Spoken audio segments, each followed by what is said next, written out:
é interessante mostrar que existe sim. Eu não concordaria que o Dostoiévski faz isso apenas como sadismo puro e simples. Mas o mal é escarafunchado na obra de Dostoiévski com um requinte de crueldade que às vezes torna o Marquês de Sade, que é um autor... Exato. Que é um autor que o Dostoiévski leu e leu muito bem, mas que realmente torna o Marquês de Sade alguém que estaria no jardim de infância, digamos assim.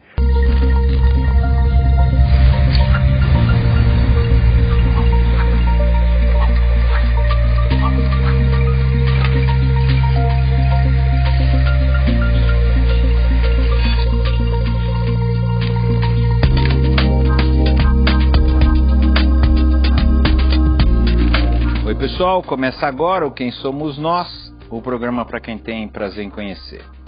Se você tiver interesse em ouvir todas as séries de conversas que a gente já fez nos últimos 3 anos e pouco, com temas completamente diferentes, mas sempre sobre a natureza humana, acesse quemsomosnós.com.br ou baixe no podcast e ouça quando quiser.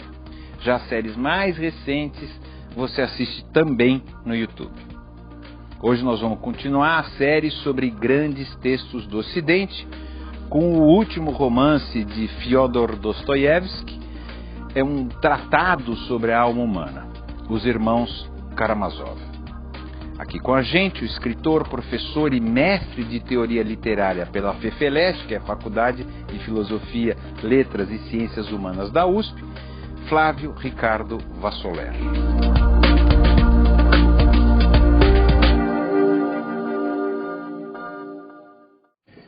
Quem é você?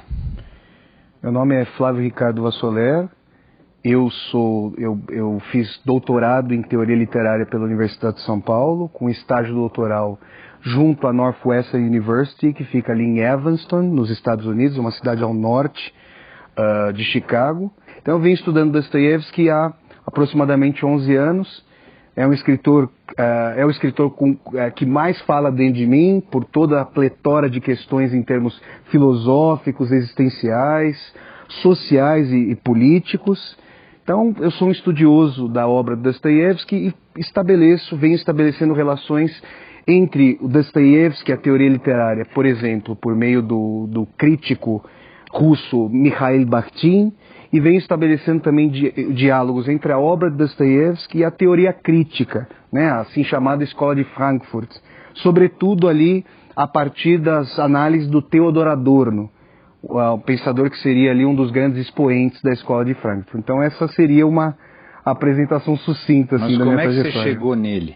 Olha, é uma chegada peculiar à obra de Dostoiévski. Eu me lembro de que em 2001, quando eu estava fazendo um cursinho, uma amiga minha nas escadarias ali de um cursinho na Paulista estava lendo Crime e Castigo. Eu comecei a conversar com ela: ô Vânia, o que você está lendo? Que livro é esse e tal? Ela começou a me contar e no ano seguinte eu comecei a cursar Direito, que é justamente o curso que o Raskolnikov, o protagonista do Crime e Castigo, estudava até ter que largar a faculdade ali por problemas financeiros. Então, tem uma atmosfera interessante da minha primeira aproximação, porque no momento em que eu estava entrando ali no curso de Direito, eu estava lendo Crime e Castigo. E o que me chamou a atenção, desde o princípio em Dostoiévski, é essa noção de que a narrativa se conforma com uma série de questões em termos políticos, sociais, filosóficos, e depois, quando eu fui estudar a literatura russa de forma mais aprofundada, ali na iniciação científica, no mestrado, no doutorado, eu pude perceber que essa conformação específica da literatura russa no século XIX, século que os russos chamam de Zalaтой Vek, é o século de ouro da literatura russa, é mesmo, né? Tem uma noção de que a censura fortíssima do Tsar não permitia que os círculos de debate pudessem trazer discussões abertas sobre economia, política, os rumos da sociedade. Então, em grande medida, a literatura russa tendia a congregar essas discussões nas trajetórias das suas obras. E o Dostoiévski, ao lado também do Tolstói, para nós citarmos outro grande escritor russo, congregava de maneira muito forte todas essas discussões. Então eu, que originariamente não era alguém que estudava literatura até então, me via extremamente tomado pelas discussões sobre socialismo, pelas discussões sobre a existência ou a inexistência de Deus, que é essa questão fundamental que perpassa toda a obra de Dostoiévski. Então a minha aproximação se deu, primeiramente, de maneira pela grande tensão escatológica da obra de Dostoiévski, porque é interessante comparar Dostoiévski com outros autores que colocam as personagens numa temperatura, digamos, mais amena, mais cotidiana. Dostoiévski tende a lançar as personagens num turbilhão de vivência. Então, o tempo todo. É febril a leitura de Dostoiévski. Então isso sempre me atraiu muito. Porque você é assim também? Olha, eu diria que Dostoiévskianamente me parece que as pessoas se revelam mais, tiram ali aquilo que nós poderíamos chamar de convenções ou máscaras do cotidiano, atrás das quais as pessoas tendem a se esconder, e mostram mais o que viriam a fazer em determinado momento, em determinada situação, quando são confrontadas ali com a noção de que é preciso desembocar uma ideia, a radicalidade de uma ideia. No caso, por exemplo, já que eu citei o Crime e Castigo, o Raskolnikov vive ali um contexto de morte iminente de Deus, morte histórica de Deus. A gente está ali no bojo do século XIX, com os questionamentos radicais do Darwin, por exemplo, a noção do criacionismo. A gente também está no século do Nietzsche, que seria um grande leitor de Dostoiévski. E o Raskolnikov vai conceber, então, a possibilidade de matar ou não matarás. E o que o Dostoiévski faz, digamos, em termos estruturais, em termos escatológicos, com essa personagem? Já que a personagem vai conceber um mundo sem Deus, um mundo em que os valores éticos seriam totalmente arbitrários, ele vai levar às últimas consequências a morte do não matarás a partir da idealização do assassínio. Esse tema, que começa, para nós falarmos ali das grandes obras dostoiévskianas do período pós-siberiano, né?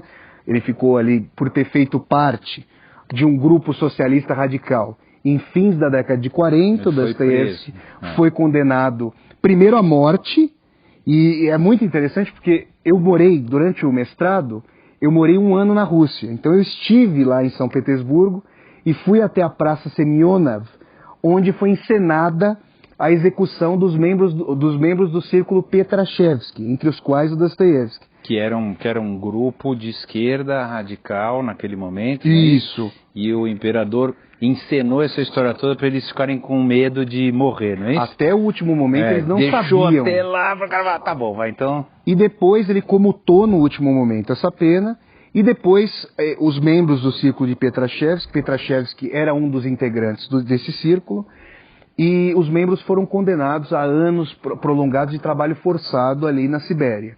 Então, quando eu me refiro às obras pós-siberianas, eu me refiro às obras que o Dostoiévski concebeu e que o tornam, e que o imortalizam, obras que o trazem até hoje.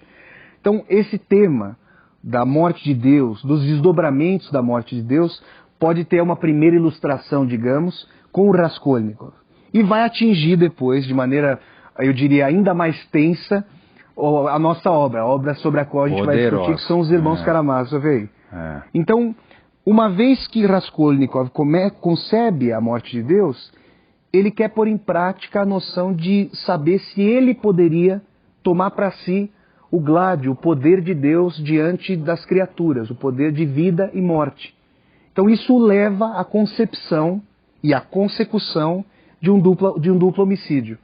É nesse sentido que eu digo que o Dostoiévski opera escatologicamente. Ele é radical no sentido de ele leva até o fim as últimas consequências. A última consequência de um pensamento. Exatamente. E eu acho que essa é a parte que encanta qualquer um que se depara com uma obra dele, é que assim, ele não para no meio do caminho, né? Ele não faz acertos. Ele vai até o finalzinho para ver o que aquilo significa. Eu não sei, essa é a sensação que eu tenho, que o bicho não para. Né? Ele vai ver até onde a gente chegaria se a gente tivesse aquela posição.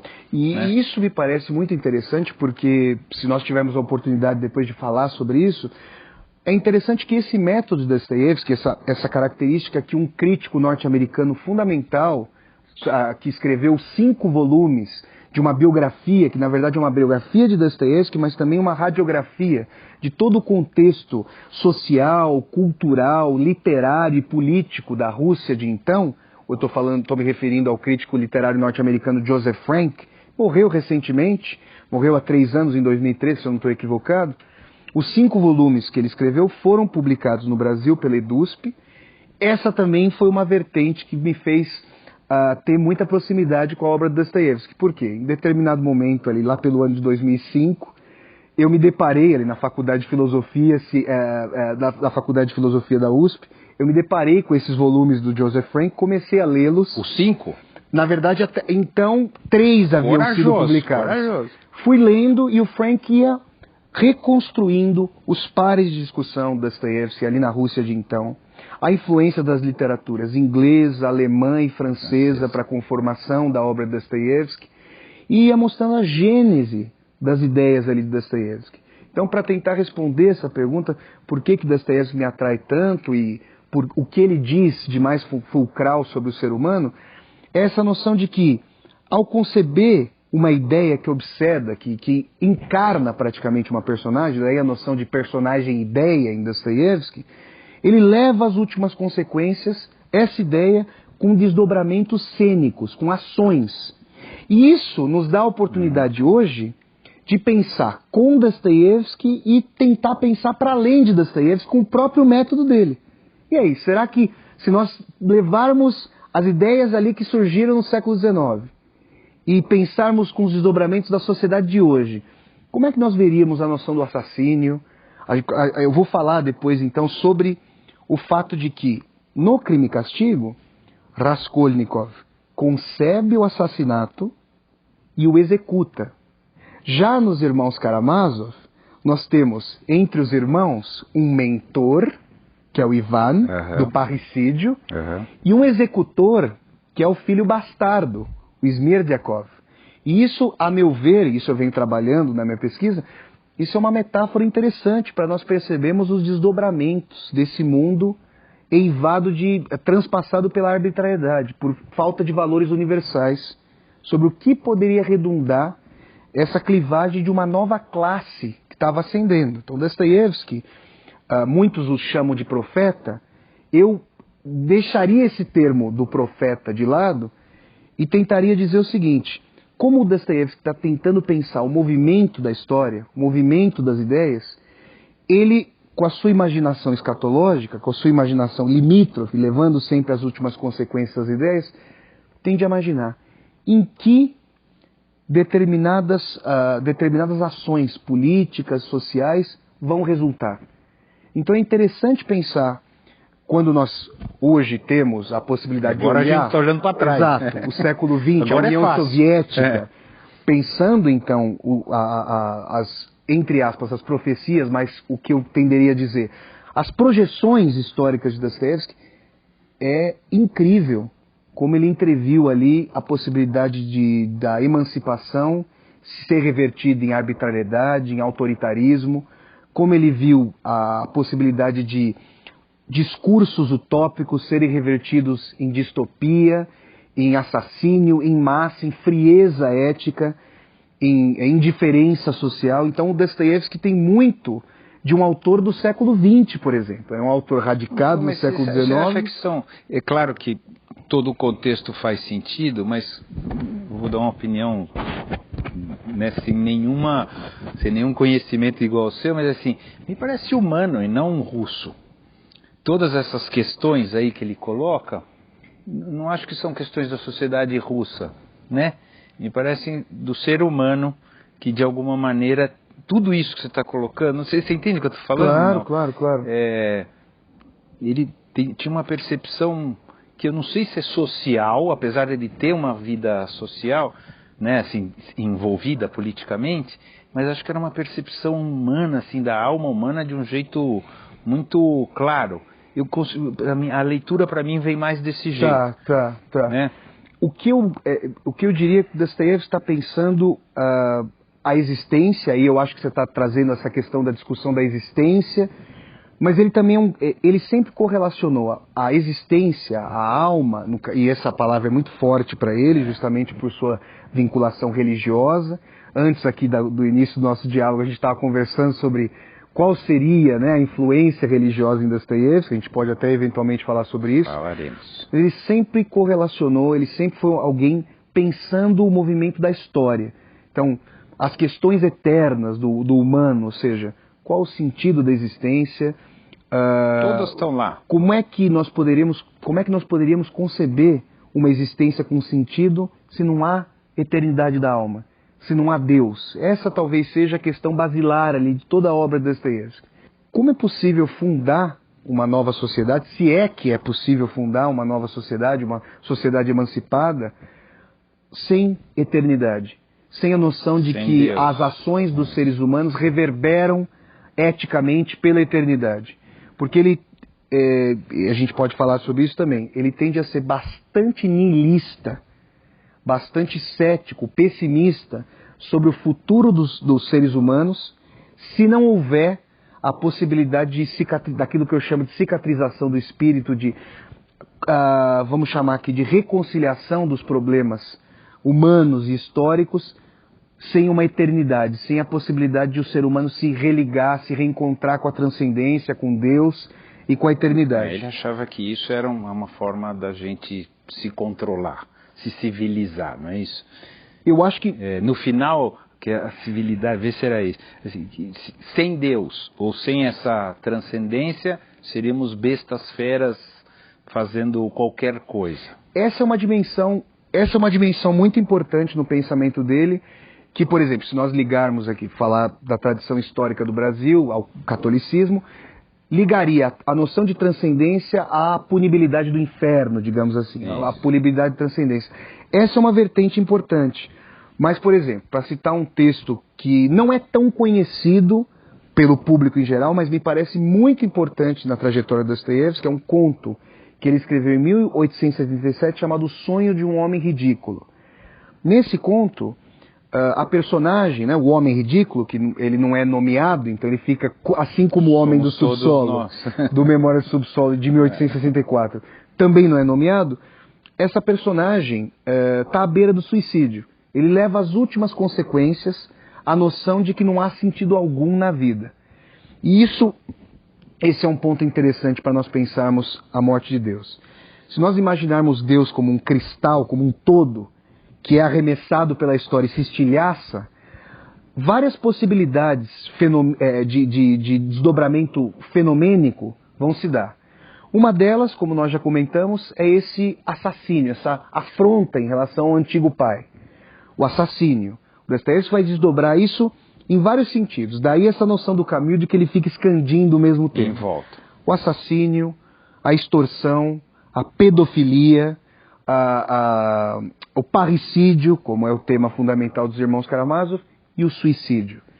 Então, o homem ridículo, no começo ali de O Sonho de Homem Ridículo, vai dizer: qualquer tipo de tergiversação com o suicídio é afirmar uma vida que, se não possui sentido em si mesma, se não prolonga a nossa existência, não faz sentido algum.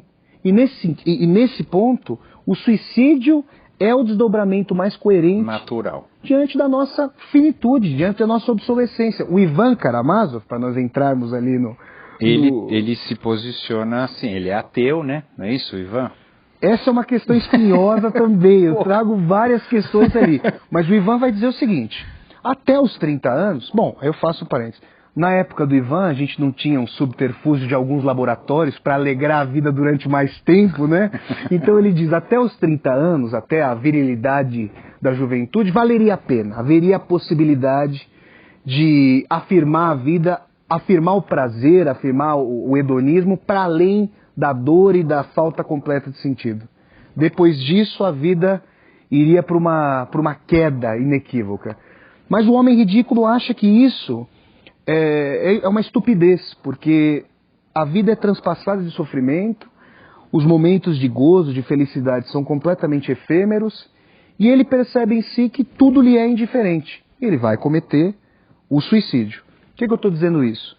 Porque para além da noção de eternidade como punibilidade, como a noção de que, se eu cometer uma falta eu vou ser punido, o homem ridículo, ele vai se suicidar em sonho, e nesse sonho ele vai fazer uma viagem transcendental para aquilo que nós poderíamos chamar de o duplo do planeta Terra, e vai perceber uma noção de sentido, de reconciliação com aquele povo que vivia no duplo da Terra, de bondade, de irmandade e justiça, que está irmanada a noção de punibilidade, de justiça ética, mas está, por outro lado, mostra uma outra faceta daquilo que seria a transcendência para o Dostoiévski.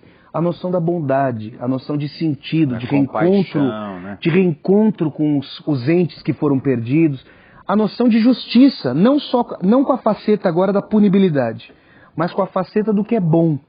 Então, esses dois polos são muito importantes para a compreensão do Dostoiévski. Em geral, nós pensamos, até pela tradição, digamos, católica do Brasil aqui, nessa noção de punibilidade, de inferno.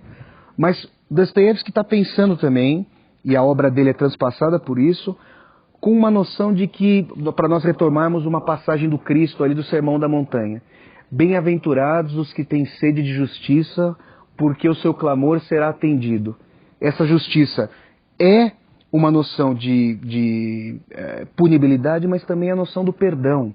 A noção de que carrasco e vítima poderiam conviver, de que a vítima poderia perdoar a seu carrasco. Rapidamente, você conta a história.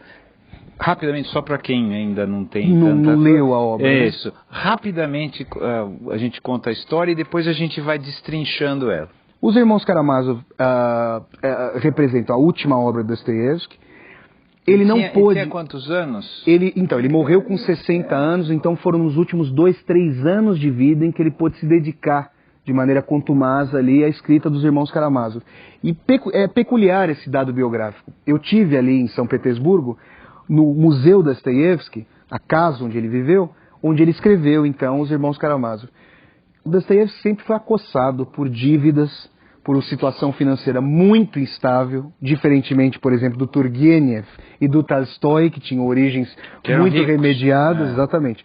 Mas esse momento final da vida dele, vai morrer com 60 anos, ele nasce em 1821 e morre em 1881, né? Ele era, acho que é de conhecimento mais amplo, mas ele era acometido por epilepsia, teve uma saúde muito frágil ao longo da vida.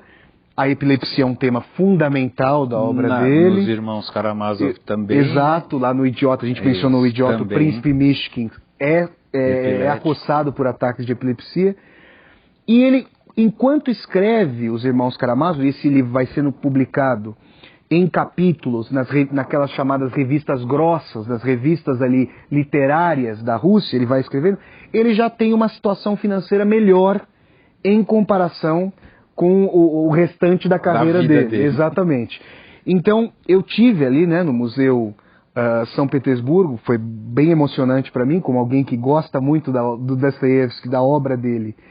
E eu entrei ali na sala em que ele escreveu, ele se dedicava, boa parte dos últimos anos, praticamente o dia dele era tomado pela escrita dos irmãos Karamazov. E como nós poderíamos sintetizar assim, grosso modo? A história da família Karamazov, mas num sentido bem dostoiévskiano. Por que eu digo isso? Porque diferentemente daquela história, por exemplo, se nós compararmos com Ana Karenina do Tolstói, que pega uma genealogia e vai transpassando ao longo do tempo. É uma saga da família, exato. Não é o caso, né? O Dostoiévski é um escritor radicalmente sincrônico, ou seja, ele faz um corte temporal e já remessa a família no turbilhão dos conflitos. A família Karamazov, o verbo karamassat, diz respeito a macular, tisnar, sujar, tem uma série de acepções.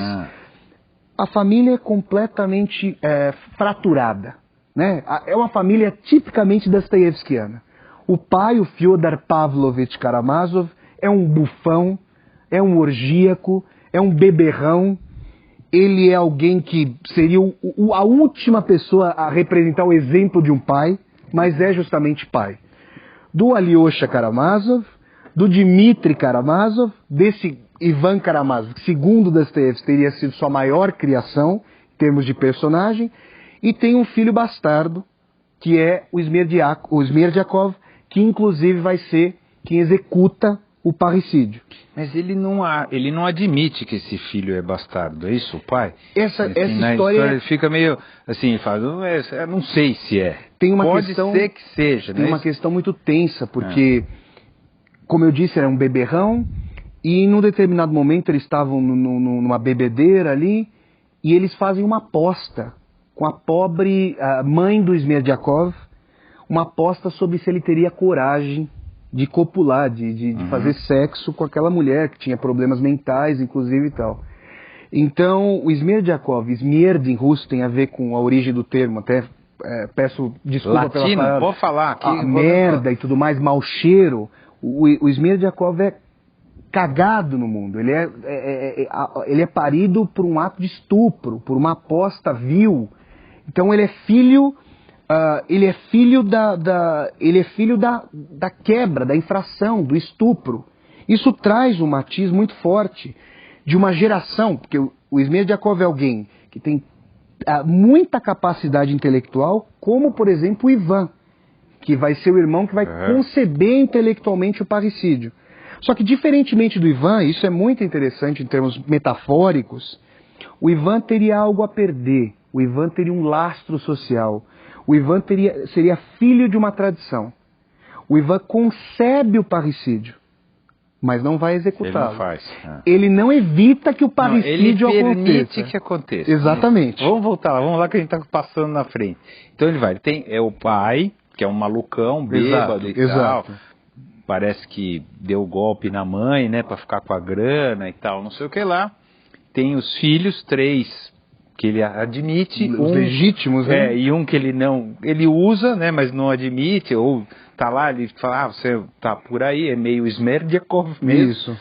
E tá constituída essa família. Cada um tem uma personalidade muito clara, né, cada um desses. Eu diria, por exemplo, o Dmitri é a personagem mais mundana.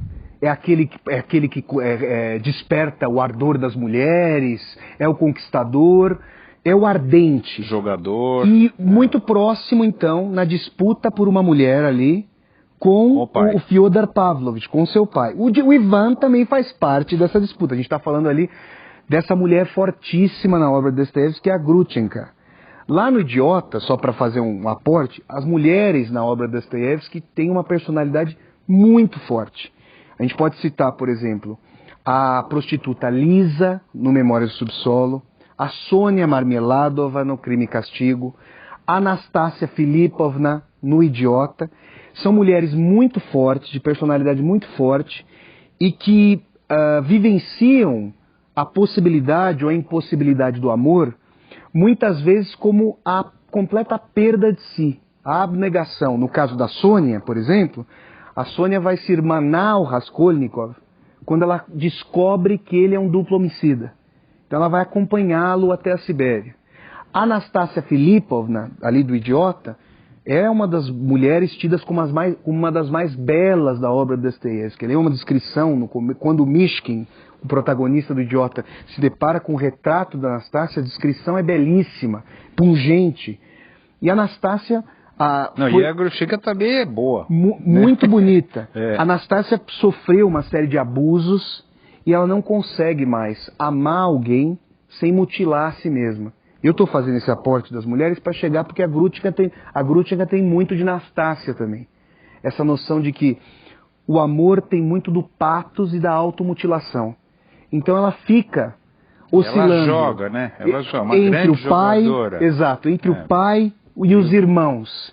Então ela seria, para usar um termo aqui, duro, uma moeda de troca, mas ela também sabe manipular. Ela é manipulada e sabe manipular. Faz as duas coisas. Então tem uma reciprocidade aí desse jogo. O Dmitri tem essa característica então mais mundana. O Alyosha é um monge, né? A primeira parte ali dos irmãos Karamazov se dá em grande medida no monastério onde está o Starets Zosima, onde é vamos dizer assim, um preceptor espiritual do Alyosha até a sua morte. O Alyosha é essa figura de suma bondade. É o bonzinho, né? E o Ivan, por sua vez, é esse grande intelectual, esse grande parricida, não só no sentido da morte do pai da terra, mas da morte do pai no céu, digamos assim. Então Então é uma personagem sumamente complexa. Racional, teoricamente. Que vai ter, exato, que vai ter esse grande diálogo, ou nós poderíamos falar de um monólogo dialogado com o Alyosha nesses dois capítulos que eu mencionei, A Revolta e o Grande Inquisidor.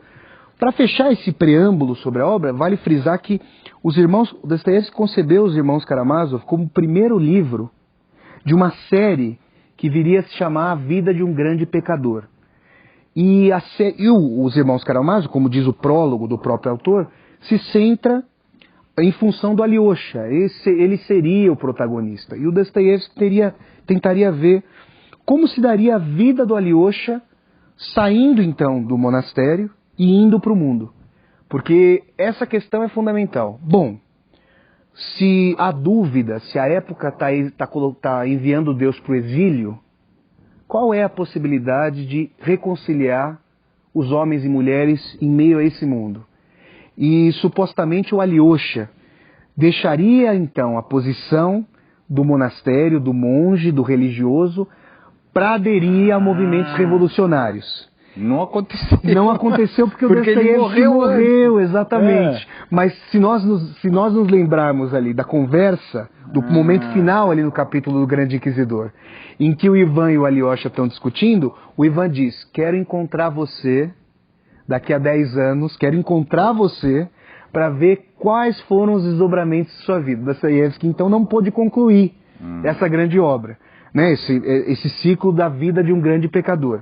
Mas, grosso modo, essa seria a tensão na família.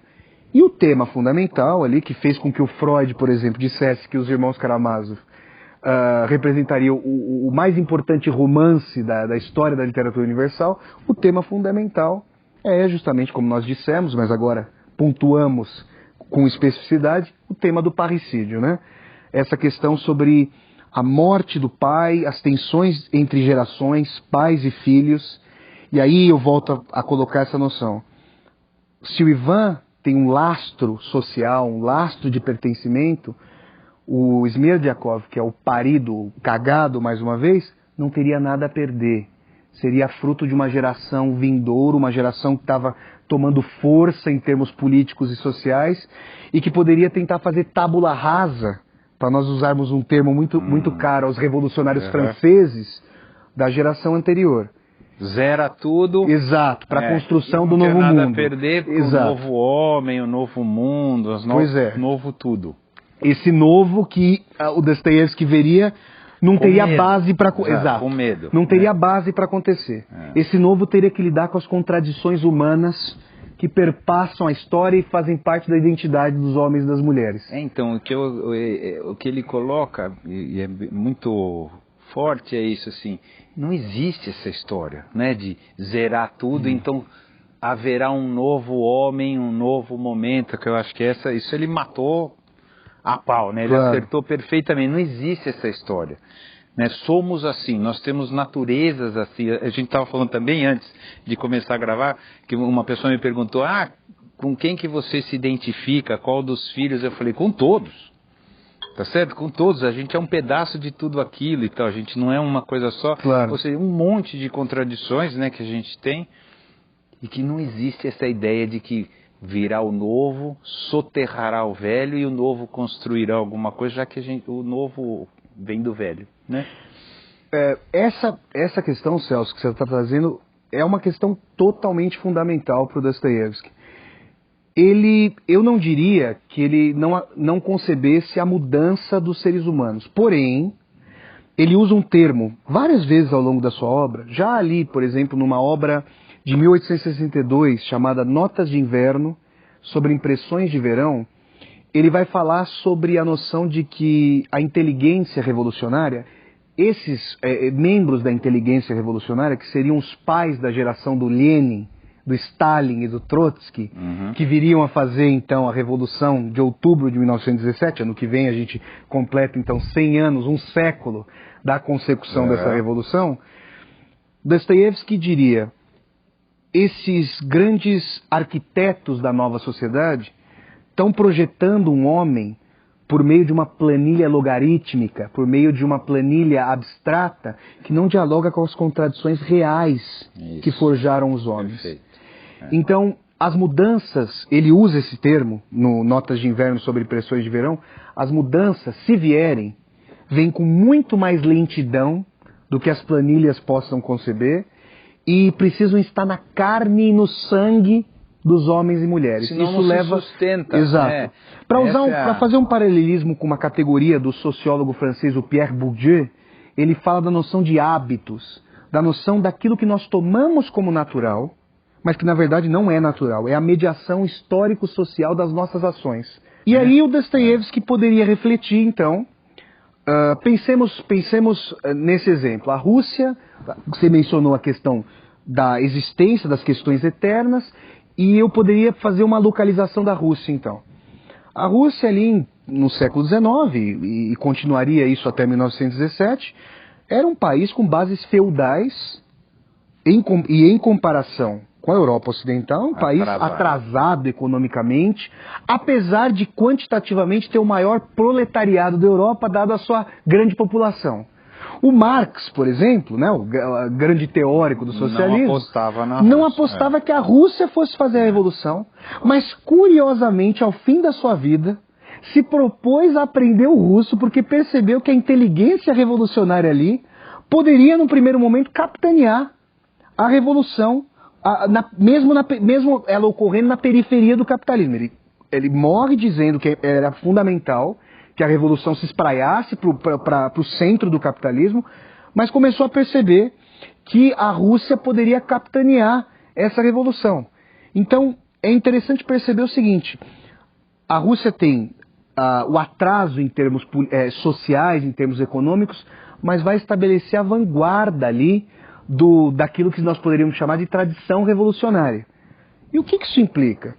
A Europa, naquilo que o Marx viria a chamar de período de acumulação primitiva dos capitais, esses 400 anos das grandes navegações até, a gente está falando ali do século XVI, até a Revolução Industrial, a Europa teve 300 anos de maturação desse processo, com o horror da escravidão. Bom, aí o Brasil é colocado no sistema mundo por meio da questão colonial. Então, a Europa tem 300 anos para maturar esse processo. A Rússia, como que entra na ciranda moderna do sistema mundo, dá um salto terrível, sem a noção de ética do trabalho nas pessoas, porque imagine, a ética do trabalho, a noção de um trabalho regrado, capitalista, ela vai se dando com muita violência na Europa, com a expulsão dos camponeses ali das suas regiões rurais para a cidade, e a Rússia isso acontece num ímpeto. Aí o Dostoiévski, por exemplo, pensaria: como é que esse processo de modernização, de deificação, de endeusamento dessa vida, da riqueza, da materialidade, em que isso redundaria? Como é que esses novos dirigentes lidariam com um ser humano que não é essa massinha de modelar que eles poderiam conceber? Que arbitrariedades teriam que ser cometidas para que esse processo viesse à tona? Porque se nós compararmos, há autores que falam que esse processo da União Soviética seria a modernização radical da Rússia, a entrada da Rússia na modernidade, aquilo que aconteceu, digamos, em 300 anos na Europa Ocidental, então colocando os Estados Unidos nesse processo, na Rússia viria a acontecer, e na China também, questão de décadas. E aí esses campos de concentração, esses terrores que estão ali previstos, digamos, na obra de Dostoiévski em grande medida, saltariam aos olhos. Então Dostoiévski está pensando, então, concordo com você nesse sentido, sobre as características atrozes que poderiam acontecer quando os homens tivessem que ser moldados à revelia contra as suas características mais, digamos, naturalizadas, digamos assim. Eu, no século XIX, com a ideia da morte de Deus, né, Darwin, etc., a ideia de que a gente poderia se refazer, né? É uma ideia adolescente, você deve ter passado em algum momento por esse período, eu também passei, né, de achar que a gente consegue simplesmente limpar tudo, tirar tudo e se refazer, se reconstruir e tal, não sei o que lá. Existiu essa ideia mesmo, clara, de que a gente poderia refazer a humanidade, porque agora estava na nossa mão. Não tinha mais Deus, não tinha mais ninguém, somos nós, e a gente consegue fazer tudo. A ideia, então, da revolução, do corte, vamos dizer assim. E acho que a experiência do século XX, várias experiências, não só a experiência socialista, claro, né? Porque senão parece que a gente está só dizendo que deu errado a experiência socialista. Claro. A experiência do século XX mostrou que esses cortes, eles não funcionam no final. Né? Não funcionam, o que eu digo eles não chegam nos objetivos, por melhor que sejam, por mais bem intencionados que chegam, ele não vai. O corte gera mais sofrimento do que existia antes. E que o que é necessário mesmo é um processo. Isso não quer dizer que tem que ser lento, isso não quer dizer nada, mas é um processo que não pode ser contra a velocidade, que eu não sei qual é, humana. Não é a velocidade da mente humana. Porque isso que eu estava falando, a gente não consegue mudar radicalmente. Então não pode ser contra o processo da sociedade de mudança, que acontece, que é verdadeiro, mas é que a gente não determina. Será assim agora e todos seremos bons e bacanas. Essa sua colocação, Celso, me parece muito importante. Você pegou ali, digamos, a essência de uma série de argumentos da Dostoiévski. Essa tentativa de ruptura, isso é importante. A gente estava enfatizando, então, a ruptura à esquerda, mas o Dostoiévski, por exemplo, também pode ser tido, em vários momentos da sua obra, como alguém que, se nós pensarmos no século XX, fazia críticas à esquerda e à direita, ao capitalismo e ao socialismo. Isso. Ele via, por exemplo, nesses materialistas, na inteligência revolucionária, um ímpeto pela saciedade material do homem que rebaixava, em grande medida, as pulsões espirituais, as pulsões de elevação, a noção da beleza, porque ele percebia que uma sociedade voltada para a matéria, para os bens, para o consumo imediato, já não cultuaria uma noção de tempo, de contemplação, de vinculação com o belo para ele que estava ligado. O russo tem um termo, aí eu me remeto etimologicamente, tem o termo krasivый, que é o termo belo, que se vincula à noção do vermelho. Então tem a Praça Vermelha chamada Krasnaya Ploshad. Krasnaya, Kras e Krasivый tem o mesmo radical. Esse vermelho está vinculado à cor ali do Kremlin, à cor da estrela que está sobre o Kremlin, que representa uma ideia de religiosidade, uma vinculação ali com valores da ortodoxia. O belo não era só o estético, mas era também o ético.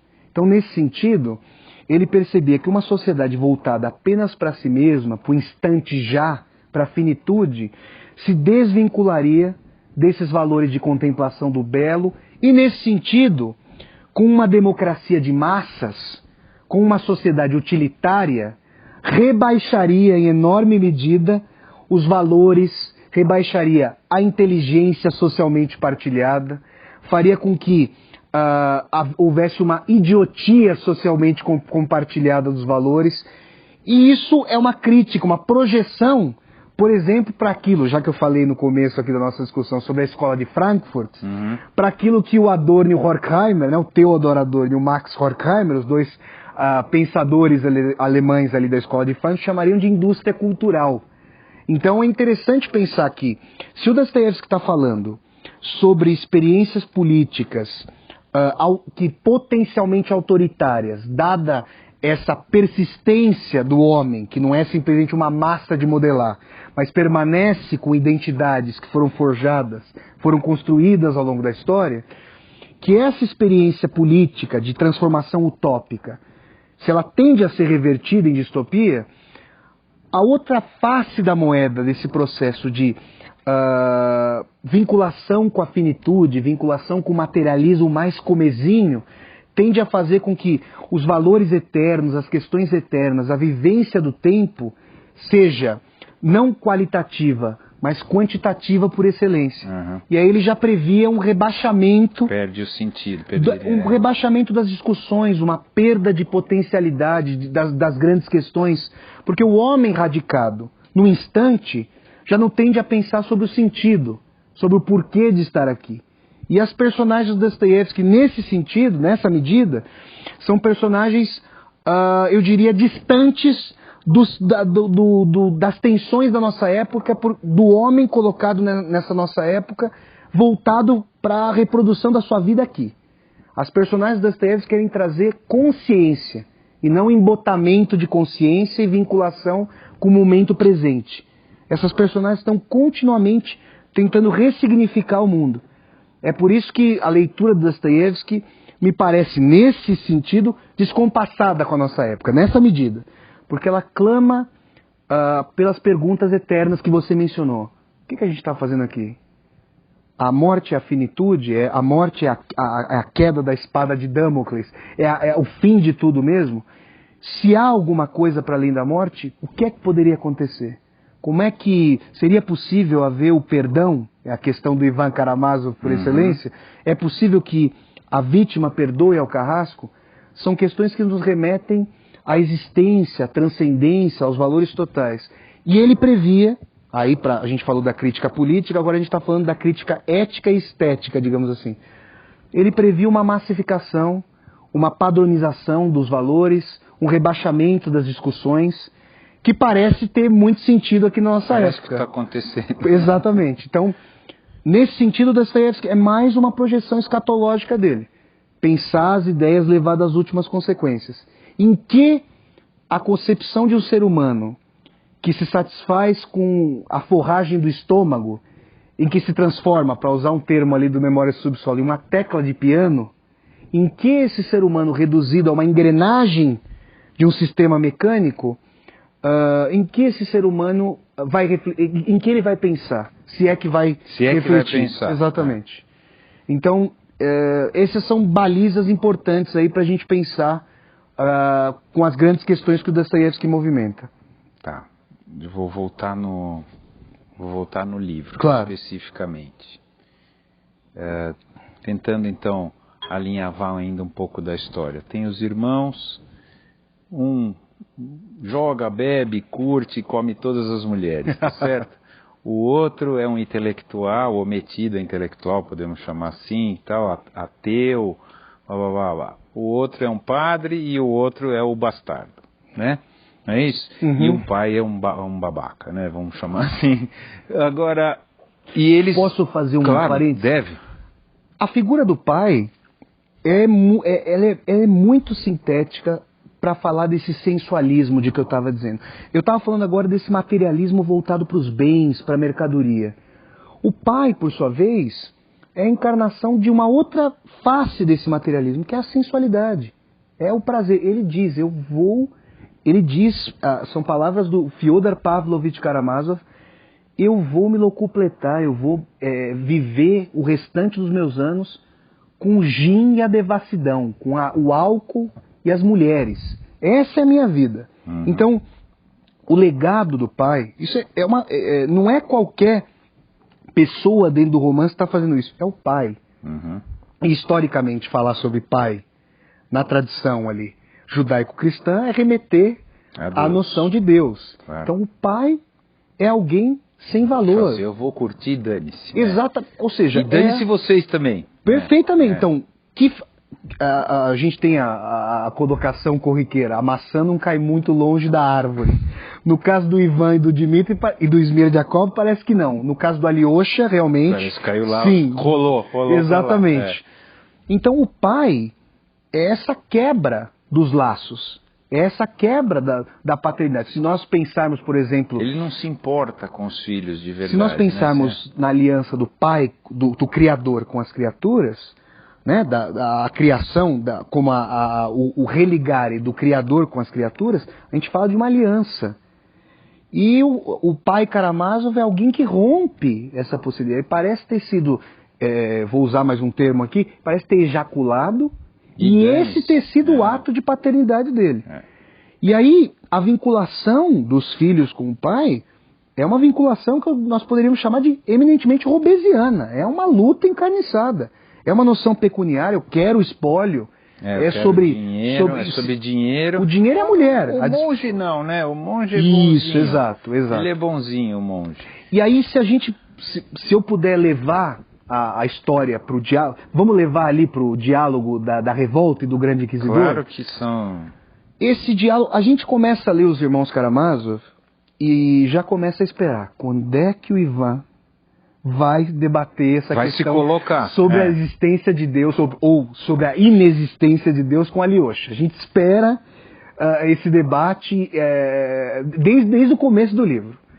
E aí, nesse ambiente que aparece várias e várias vezes na obra de Dostoiévski, que é a taverna, eu vou me remetendo aos romances, porque faço até um parênteses aqui. Eu tendo a estudar a obra de Dostoiévski para além da fronteira dos livros. Eu já disse aqui que ele fica escandindo um tema, e é impressionante como as personagens de Dostoiévski, das mais diversas obras, parecem continuar diálogos que aconteciam em outras obras. Então, quando a gente fala que... Quase todo grande autor, no final... tende a fazer isso, né? Isso, né? Se a gente pensar, por exemplo, no Crime e Castigo, o Raskolnikov encontra o Marmeladov, que é o pai da Sônia, né? O Marmeladov era ali o bufão, bêbado tal, que bebia com o dinheiro da prostituição da filha. Então, imaginemos a culpa, a noção de culpa, de dor moral do pai que sustenta o seu vício com a prostituição da filha, que por sua vez sustenta a casa como um todo ali.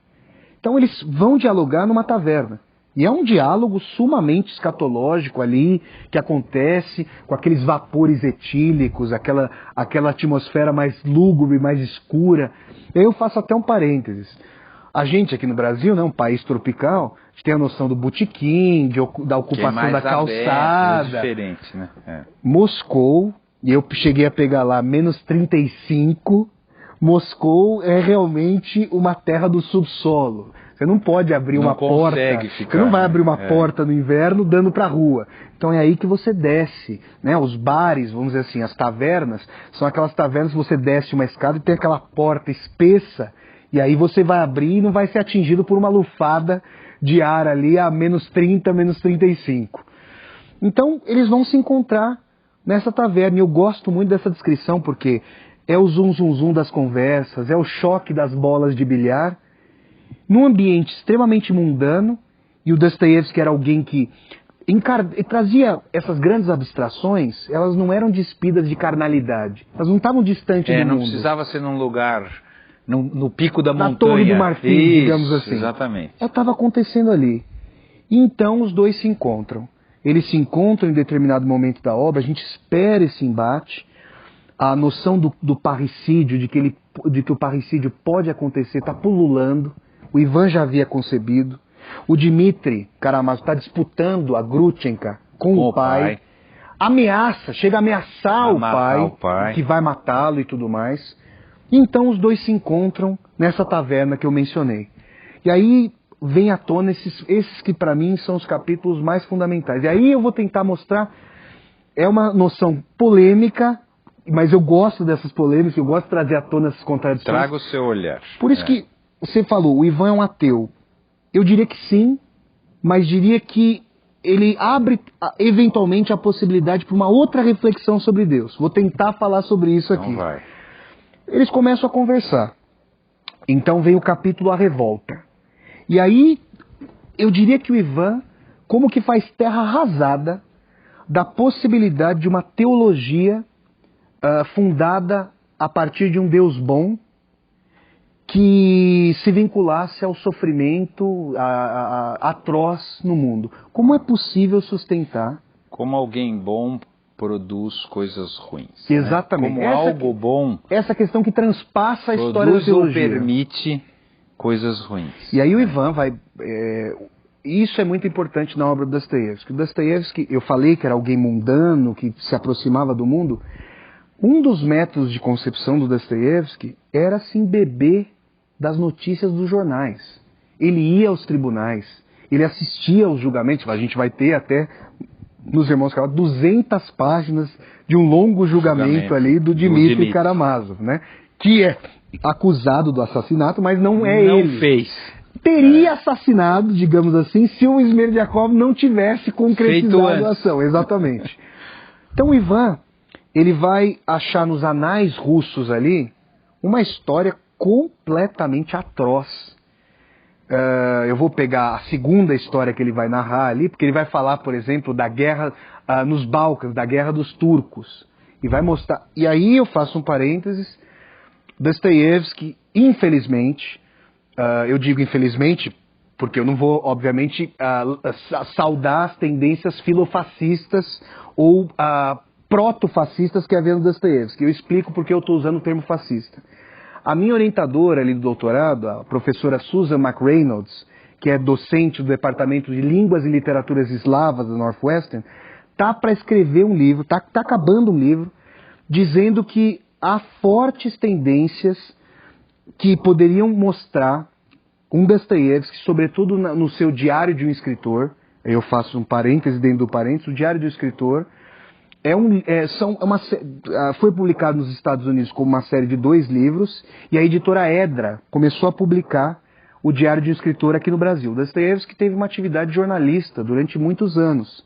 Ele foi editor das revistas Vremya, que em russo quer dizer tempo, e Savremienik, que quer dizer contemporâneo. E ele trazia textos de intervenção político-histórico-sociais.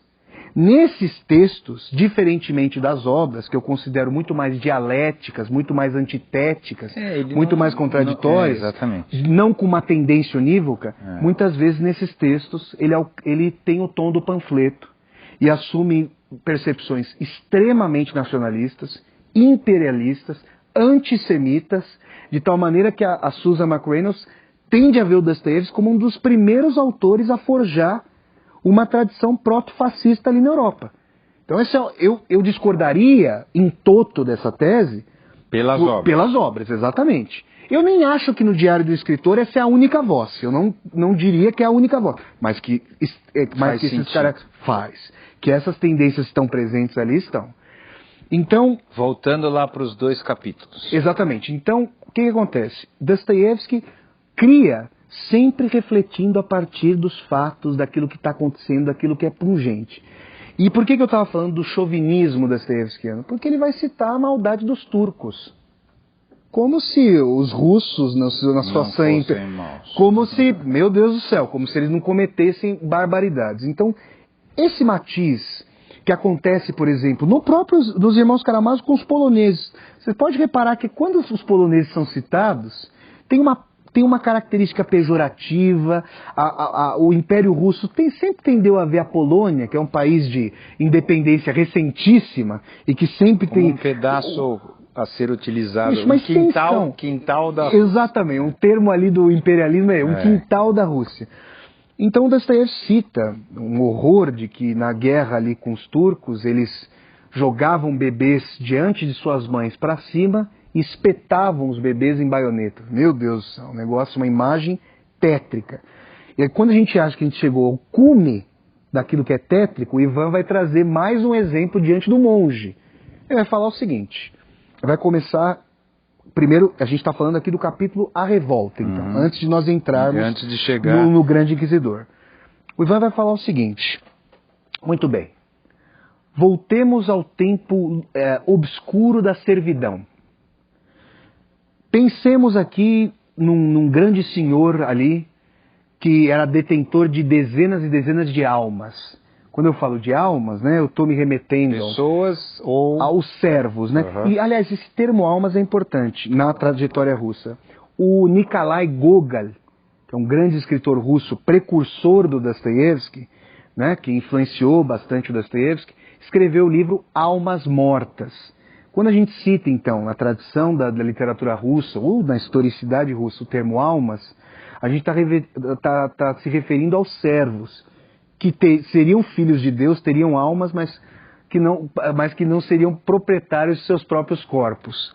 Então, a gente está no tempo ali mais obscuro da servidão, em que o Senhor faz o que quer, é detentor ali da vida e da morte dos seus servos, e num determinado momento, o filho de um servo ali fere a pata do cachorro do Senhor. E aí chega o momento de extravasar, e aí o Dostoiévski é um vai até o fim, né? Nossa, como sempre. É interessante mostrar que existe sim. Eu não concordaria que o Dostoiévski faz isso apenas como sadismo puro e simples. Mas o mal é escarafunchado na obra de Dostoiévski com um requinte de crueldade que às vezes torna o Marquês de Sade, que é um leve. autor... Exato. Que é um autor que o Dostoiévski leu e leu muito bem, mas que realmente torna o Marquês de Sade alguém que estaria no jardim de infância, digamos assim. Esse senhor, quando fica sabendo que o seu galgo, que o seu cachorro foi ferido na pata, e fica sabendo ali que a criança sumiu dentro da sua propriedade, vai ali exercer todo o seu arbítrio de quem detém o poder de vida e morte sobre os seus servos. Faz um séquito de cavalaria, de funcionários, capatazes e cachorros para pegar essa criança, para buscá-la. E aí comete as mais profundas barbaridades com essa criança. E aí nessa perseguição. E aí o Ivan, ou seja, da carnalidade da vida, da dor real do mundo, ou seja, não é uma especulação abstrata, uma especulação teológica cindida do mundo. O Ivan, olhando, da mesma forma que nós estamos sentados aqui, um em frente ao outro, o Ivan olha para Alyosha, inequivocamente em silêncio, não consegue responder a isso. O Ivan olha para ele e diz, e aí? Como é que um Deus bom, onisciente, onipresente, onipotente, criador... Um Deus de amor. Exatamente. Né? Como é que nós poderíamos vincular esse Deus ao mundo? Como é que seria possível sustentar esse aspecto? E aí, é preciso lembrar, antes de prosseguir, eu lembro de um aforismo que é atribuído ao Ivan ao longo da obra, e que ele depois vai encarnar, que seja assim, que é o famoso aforismo, se Deus não existe, tudo é permitido. O Smerdyakov, que fica falando, fica remetendo isso o tempo ao inteiro. Ivan. O Ivan vai dizer o seguinte, eu não estou interessado, Alyosha, eu não estou interessado em um Deus descolado do mundo. Eu não consigo especular sobre o além-mundo, sobre o que haveria depois dessa vida. Essa é uma razão que eu não entendo. Eu padeço da verve euclidiana, ele até cita o Euclides, né? Esse geômetra grego. Eu preciso desse mundo. E é o sofrimento dessa criança que eu não consigo conceber. Me explica, por favor. Dentro da tradição do pecado original, os pais que comeram do fruto, ou seja, que desenvolveram a racionalidade, que tiveram a oportunidade, para usar os termos aqui do Ivan, de pecar, de conhecer o que é o bem e o mal, teriam cumplicidade na reprodução dessa maldade como um todo. Mas como é que essa criança inocente, essa criança que não entende o que fez, mal sabe o que é um cachorro, mal sabe o que é o pertencimento, a propriedade, por quê? E a desproporção entre o mal do cachorro e o mal que foi feito a ela também. Uma atrocidade sem fim. Como é que essa criança pode pagar por isso? Quando o Ivan concebe esse caráter trágico e tétrico, ele diz, se a mãe quiser perdoar ao carrasco de seu filho, se ela, seguindo os preceitos do Sermão da Montanha, quiser oferecer a outra face ao carrasco de seu filho, ela não estará perdoando aliás, ela não poderá tomar o lugar do filho no perdão. Ela perdoará o seu sofrimento de mãe. Mas uma vez que esse filho, que essa vítima, que essa criança inocente, não existe mais, foi dizimada, o perdão já não existe. E nesse sentido, a harmonia eterna é inequivocamente aporética, quebrada, fraturada, impossível de ser cicatrizada. É aí que vem aquela imagem fundamental ali ao final do capítulo A Revolta, quando Ivan diz, a harmonia nesse mundo, a harmonia em um mundo que comporta um Deus cúmplice e sádico diante do teatro de miséria da humanidade, não vale o bilhete de entrada. E se é necessário aceitar o sofrimento de uma criança para compor o teatro do mundo, eu solenemente devolvo o meu bilhete de entrada. Quando a gente vê isso, a gente se pergunta, a gente começa a fazer uma série de perguntas. Fica difícil discordar, né? Também. É muito forte. Dentro da tradição católico-protestante, como é que a gente responderia ao Ivan? Como é que a gente conseguiria encontrar elementos para responder ao Ivan? O Ivan está tentando... O que eu diria que o Ivan está fazendo? Ele faz terra arrasada. Dá a possibilidade de uma teologia que reconcilie Deus e o mundo, Deus e a história. Então é como se ele pudesse isolar Deus do mundo, e aliás ele fala isso. Ele fala o seguinte para o Alyosha: eu não nego Deus.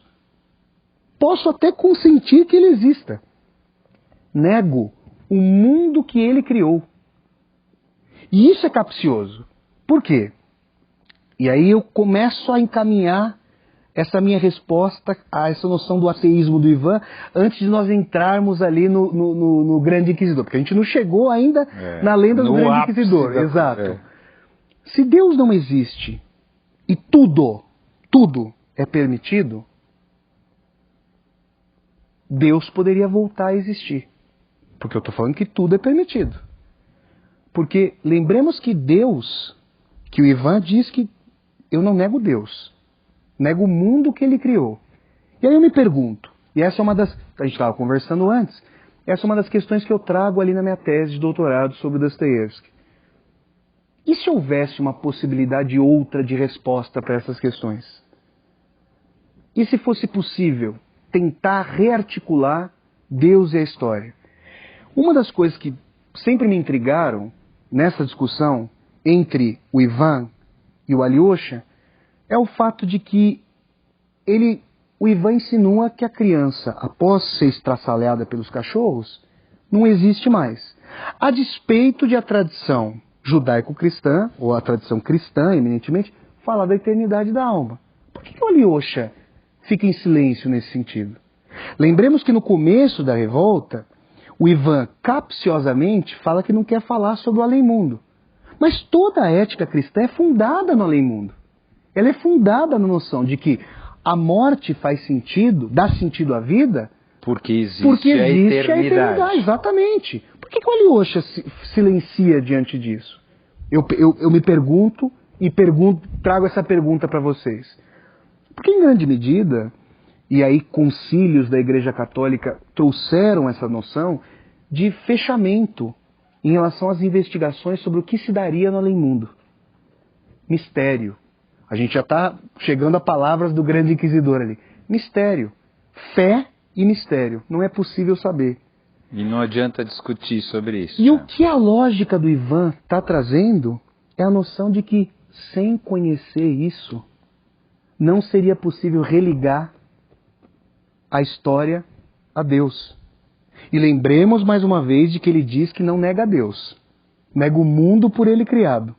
O que... É que me pareceu malandro essa colocação dele, sabe?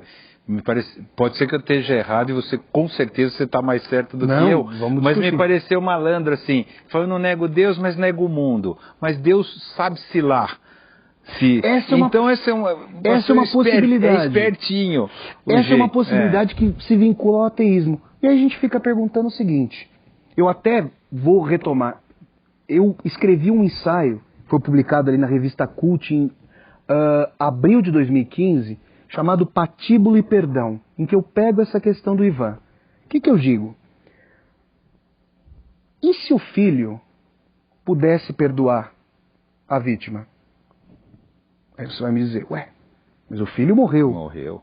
Não. Pois é, mas de acordo com as premissas do cristianismo, haveria a eternidade, o prosseguimento. Então, o que eu estou dizendo?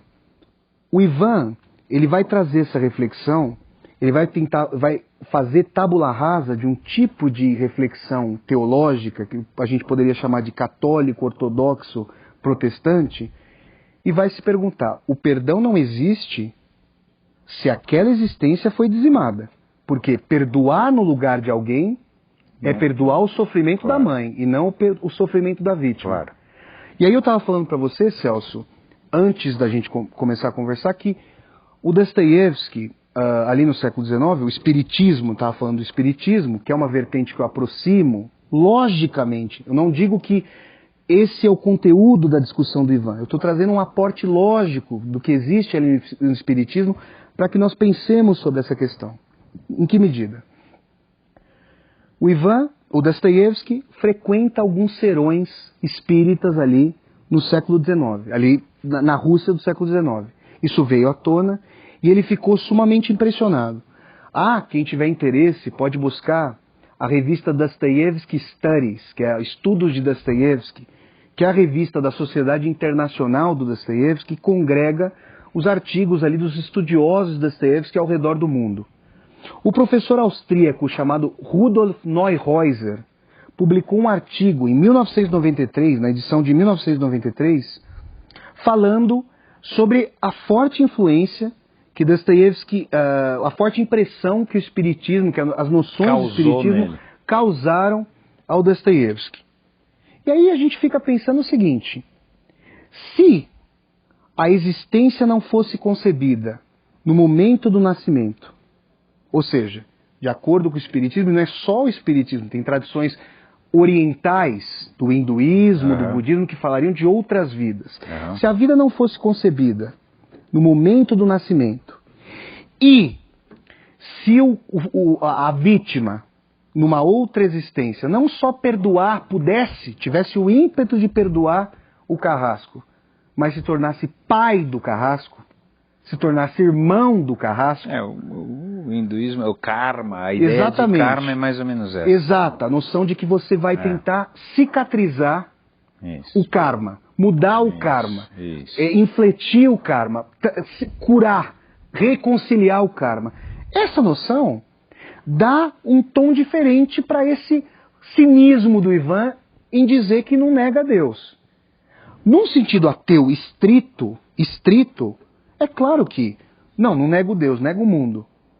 Não sobra nada para Deus, ele fica ensimesmado, ele se torna um criador autista, um criador sem criaturas. Nessa vertente que eu estou analisando aqui com você, estou tentando inocular, digamos assim, o germe outro aqui com você, Celso, eu estou dizendo o seguinte: o Alyosha, as premissas teológicas do Alyosha são aporéticas, são porosas nesse sentido. Não há investigação sobre essas premissas. Daí o silêncio também, em grande medida. Agora, se não nego Deus, nego o mundo por ele criado, mas se for possível pensar de uma outra forma sobre a natureza do mal, se for possível ressignificar o mal, não como, aí eu vou retomar Santo Agostinho, não como uma substância, como algo que existe, mas como a ausência do bem, como algo que pode ser ressignificado com o perdão, e no caso uma nova existência. Exato. Aliás, uma série de novas existências. Poderia haver, vamos colocar aqui no futuro do pretérito, poderia haver uma reconciliação de Deus com a história. É por isso que eu chamo na minha tese o Ivan de ateu espiritual. Por quê? Dialeticamente, contraditoriamente, ele taca fogo, digamos assim, dentro de uma tradição judaico-cristã, vamos chamar ortodoxo, católico, protestante, para trazer novas premissas de reflexão. Eu lembro o aforismo inicial ali: se Deus não existe, tudo é permitido, inclusive a ressignificação, o renascimento de Deus. Eu estou trazendo essas questões por quê? Porque, como eu já falei do sonho de um homem ridículo, nessa narrativa você tem uma incursão em relação à transcendência. E ela é praticamente única na obra de Dostoiévski. Porque nós poderíamos dizer: tá, Flávio, aqui você está tangenciando as discussões teológicas em Dostoiévski. Você não tem uma incursão na transcendência nos Irmãos Karamazov. Não. De fato, não há. Mas no Sonho de um Homem Ridículo nós temos isso. E esse Sonho de um Homem Ridículo foi escrito em 1877. Ou seja, o Dostoiévski ia morrer 4 anos não depois. Não é tão longe. Não, de maneira nenhuma. É claro que você poderia me dizer: Flávio, é um sonho. Não, claro, mas é um recurso literário, claro. Mas é interessante o seguinte: sim, é um recurso literário, é um sonho, Mas após esse sonho, a personagem que ia dar um tiro na têmpora direita espanta o revólver de uma só vez e vê a sua vida dotada de sentido. Ou seja, e não é só um sonho. É uma ressignificação profunda. Então o que eu estou dizendo aqui? Eu estou tentando trabalhar, isso eu trabalho na minha tese, uma noção de que existem elementos lógicos na discussão teológica. Aí eu estou falando de um Dostoiévski vinculado à tradição de discussão sobre o mal. Um Dostoiévski, então, nesse caso, próximo dos debates mais encarniçados sobre a natureza de Deus, dos homens e do mal na história. Haveria a possibilidade de perdão se o filho, na continuação de sua existência, pudesse perdoar a vítima e pudesse conviver com ela. E aí eu vou trazer um exemplo desse ensaio que eu citei, que foi publicado na revista Cult ano passado, em abril. Patíbulo e Perdão. O que aconteceu? Eu cito ali a cerimônia, a encenação de pena de morte de Dostoiévski, e depois um amigo, eu fico vidrado nesses textos escatológicos, por influência do bom e velho Dostoiévski, e um amigo me mandou uma reportagem de uma mãe iraniana, em 2014, estava no cadafalso diante do assassino de seu filho. Ou seja, uma cena dostoiévskiana por excelência. Uhum. Pai e mãe no cadafalso, diante do assassino do filho, que estava de pé sobre uma cadeira com a corda ao redor do pescoço. Ali no Irã, né, a gente tem a continuidade da pena de morte, a gente poderia criticar o Irã, mas os Estados Unidos, boa parte dos Estados Unidos mantém a pena de morte, que é uma tensão enorme. E os pais, é uma coisa terrível, os pais chutam a cadeira para o assassino do filho vir abaixo e estrebuchar. É uma coisa terrível. E a gente tem plateia. A Europa fazia isso, inclusive, fez isso durante séculos ali na Idade Média. A mãe, supostamente, eu ponho isso supostamente porque isso foi veiculado e ela trouxe isso à tona. Essa cena poderia ter saído diretamente de um romance dos irmãos Karamazov, de um romance de Dostoiévski. A mãe teria sonhado com o filho. O filho foi assassinado, o rapaz que assassinou o filho chamava Balal. E foi uma questão ali que eles estavam num bar, estavam brigando, discutindo, e o Balal acabou esfaqueando o filho dessa senhora, supostamente de maneira aleatória, não queria feri-lo de morte ou intencionalmente. Exatamente, é a discussão. Se bem que você tá com uma faca, tá fazendo Exato, assim, é uma questão, alguma coisa você quer fazer. Furar, tá certo? Aí a questão é que nesse sonho a mãe teria recebido um recado do filho. E pensemos, sempre tenhamos em mente aí a história da criança barbaramente assassinada pelo senhor e pelos seus cachorros e capangas. Esse filho teria vindo de algum lugar, disse para a mãe que estava bem, e disse para a mãe que não era possível, não era não só preciso, mas não era possível retaliar. A mãe ficou com isso. Foi feita uma campanha enorme na mídia iraniana para que não houvesse a condenação capital, o enforcamento do jovem que assassinou o filho dessa senhora. E na hora H, na hora em que ela precisava chutar aquela cadeira, em que o pai estava ali, junto com a sua esposa, para então condenar de fato, mediante a sentença capital, vingar a morte, olho por olho, dente por dente, segundo, vamos chamar aqui o Evangelho segundo Talião, a mãe não só não chuta a cadeira, como vai até lá, tira a corda do pescoço do assassino do seu filho, dá um tapa no rosto dele e diz: não faça mais isso. A mãe, quando acontece isso, a mãe do rapaz que está ali assistindo, digamos, como Maria diante de Cristo que está sendo crucificado, a mãe do rapaz que assassinou o jovem sobe até o cadafalso, todos se abraçam ali de forma muito tensa, e fica uma noção, eu trago nesse ensaio a noção de que com esse perdão, mediado supostamente pelo espírito do filho, não se trata apenas de punir, de dizer não faça mais isso, ou seja, você vai enfrentar uma dor do inferno. É como se ele tivesse que conviver com o que ele fez. Com a dor do que ele fez para crescer. Para se perdoar, para perdoar a si mesmo, para tentar perdoar a si mesmo. Essa dimensão não é uma dimensão só da punição infernal. É uma dimensão de uma cicatrização, de uma transformação de si.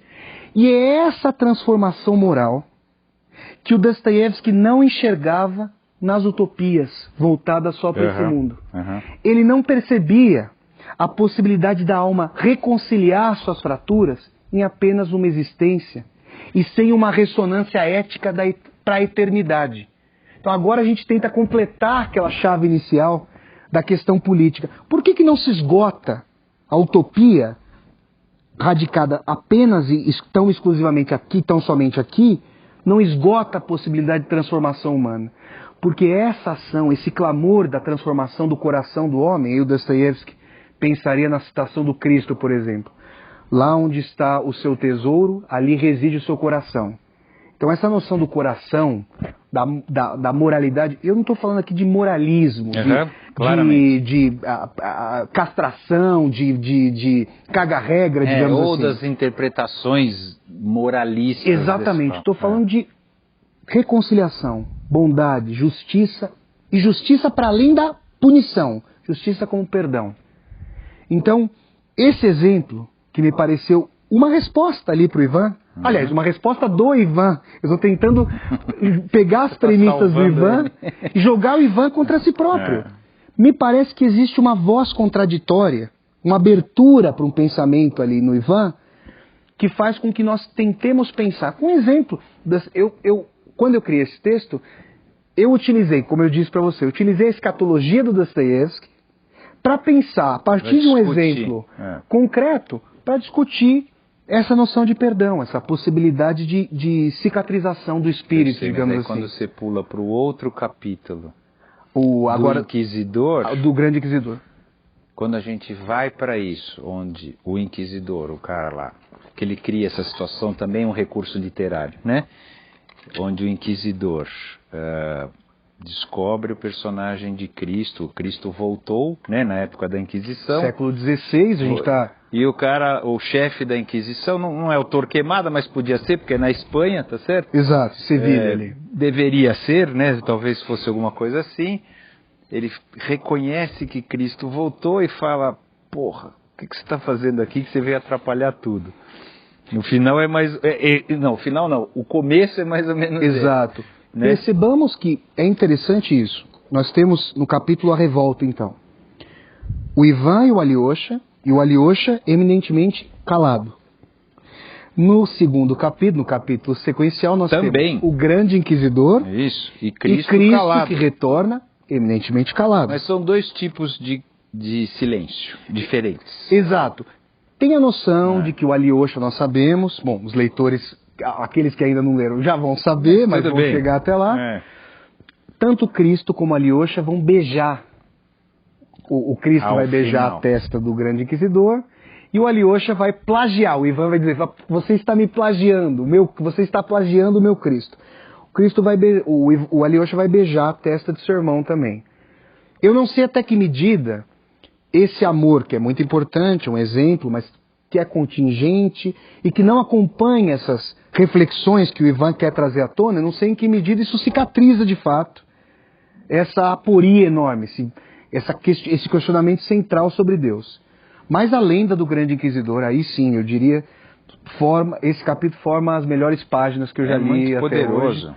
Nossa Senhora. Aí... E é boa ideia, até do ponto de vista literário, assim, o Grande Inquisidor, Cristo volta e o cara fala, porra, está estragando tudo, a igreja, mais ou menos, eu estou botando lá embaixo, né? A igreja, pô, você vem aqui para falar o quê? O que você tem de novo para falar? Vamos imaginar, para fazer um preâmbulo a esse capítulo, bom, a gente tem então os pressupostos da revolta. Eu tentei fazer uma leitura polêmica aqui da revolta, mas nós temos aí uma terra arrasada em relação à tradição judaico-cristã, judaico, protestante, católica e ortodoxa. É uma tensão enorme. A noção do mal no mundo. Cristo retorna né? Ele passa pela multidão, aí o Dostoiévski tem aquela virtuose, daquela descrição maravilhosa das pessoas tentando tocar o manto de Cristo para se curar e assim, e logo os gorilas eclesiásticos, amando do nonagenário grande inquisidor, prendem Cristo, o levam a uma masmorra inquisitorial, e na madrugada ali o grande inquisidor irrompe e o diálogo vem à tona. Vamos imaginar Dostoiévski ali na Sibéria, só podendo ler a Bíblia. E isso me parece interessante. Na Fortuna Crítica do Dostoiévski, existem estudos que tentam entender as marcações do Dostoiévski na Bíblia. Isso é muito rico, porque essa Bíblia foi mantida, que era o livro que ele podia ler. Aí eu digo, é o livro que ele podia, o que não significa que era o único que ele lia. Porque eu não sei, em grau de corrupção, de contrabando, Rússia e Brasil, aí isso duelo de titãs, que entravam ali, outros livros e tudo mais. De qualquer maneira, o Dostoiévski oficialmente só tinha acesso à Bíblia ali e fez vários apontamentos, sobretudo nos Evangelhos. E uma passagem profundamente marcada é a passagem das 3 tentações no deserto, que vão municiar ali, que vão ser a base a coluna vertebral do grande inquisidor, do Evangelho ali de Mateus. O que acontece? Dostoiévski reflete sobre isso, e é importante frisar que o grande inquisidor diz que as 3 tentações do deserto sintetizam todo o movimento da história humana, das suas contradições insolúveis. Imaginemos, diz o grande inquisidor, imaginemos que elas fossem apagadas do Novo Testamento, e que para isso, para reconstituí-las, fosse formada uma comissão dos maiores poetas, dos maiores sábios, filósofos, teólogos e assim por diante, para reconstituírem essas 3 tentações, essas 3 perguntas fundamentais que o diabo faz para Cristo no deserto. Será que seria possível reconstituí-las, tamanha perfeição com que sintetizam os dilemas da humanidade? Essa é a colocação do grande inquisidor. O que acontece? Cristo é batizado, por João Batista e vai passar por uma quarentena no deserto. E essa quarentena é muito simbólica, porque as 3 tentações parecem torcer o tempo. Eu vou tentar mostrar isso aqui também, fazer uma leitura dessas 3 tentações. Em primeiro lugar, me veio uma questão, quando eu estava pensando sobre isso, e veio uma questão fundamental. A tradição, digamos, católico, protestante ou ortodoxa, tende a falar de Cristo como o Filho de Deus ou como o Deus encarnado. Pensemos, se Cristo é Deus, é a perfeição encarnada, por que ele precisa ser tentado no deserto? Essa tentação é impossível por excelência. Ele não vai cair na tentação, uma vez que é perfeito. Será que Cristo, então, é perfeito por si só ou passa por um movimento de evolução, de aperfeiçoamento? Essa é uma questão que eu trago para nós pensarmos a noção de que haveria uma tentação real. Ele poderia cair na tentação, claro, se ele já é perfeito por si só, cairia. Ele não cairia. Então, se não cairia, para que existe? Exato. Poderia ser uma tentativa vã do diabo de desviar Deus, porque já que ele era uma encarnação, estou tentando aqui... Claro, fazer o advogado do diabo. Exatamente. Falando do diabo, está fazendo o advogado. Falar, vamos ver, vamos tentar, vamos ver se o cara sai dessa. E aí vamos ver se ele se desvia.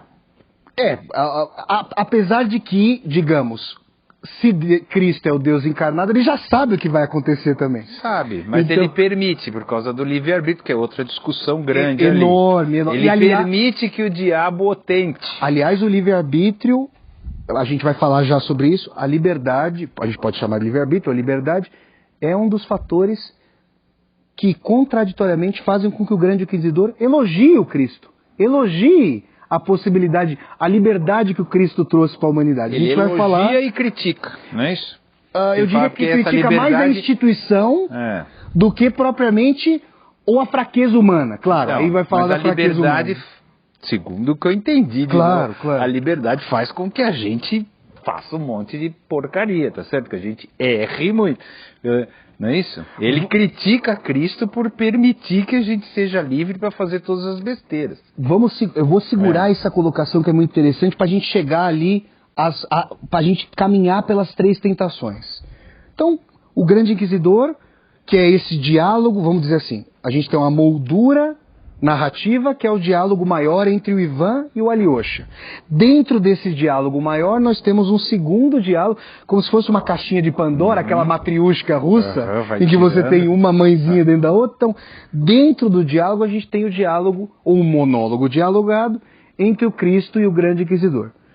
O grande inquisidor, então, vai se focar nessa questão da ida do Cristo ao deserto com as 3 tentações. Qual é a primeira tentação? Então, Cristo está isolado no deserto e vai ser tentado. O diabo olha as pedras, né? Deserto, um ambiente extremamente hostil, rarefeito. Ele olha para as pedras e fala... Cristo está em jejum, teoricamente. Exato, está passando fome e tal. Olha, seria importante você, filho de Deus ou Deus encarnado, converter essas pedras em pães. De tal maneira que a humanidade se visse salva da privação pela qual passa, no sentido da sua alimentação, da fome e da distribuição dos recursos, porque todos então teriam abundância. E aí Cristo traz ali uma colocação, mas não só de pão vive o homem, mas de toda a palavra do Senhor. E aí vamos pensar, a gente já está falando no âmbito metafórico, Cristo no deserto, 40 dias, o espírito, aí tem várias traduções, o espírito do mal, Satanás, o diabo e assim por diante. Que humanidade é essa? Que momento é esse da humanidade em que seria preciso animalescamente converter pedras em pães? A gente está falando, nesse momento mítico, vamos tratar miticamente, obviamente, essas 3 tentações, de um momento em que a humanidade pouco mais se reproduz, pouco mais constitui em termos de poderio, do que uma série de tribos esparsas que mal conseguem produzir um excedente para se alimentar.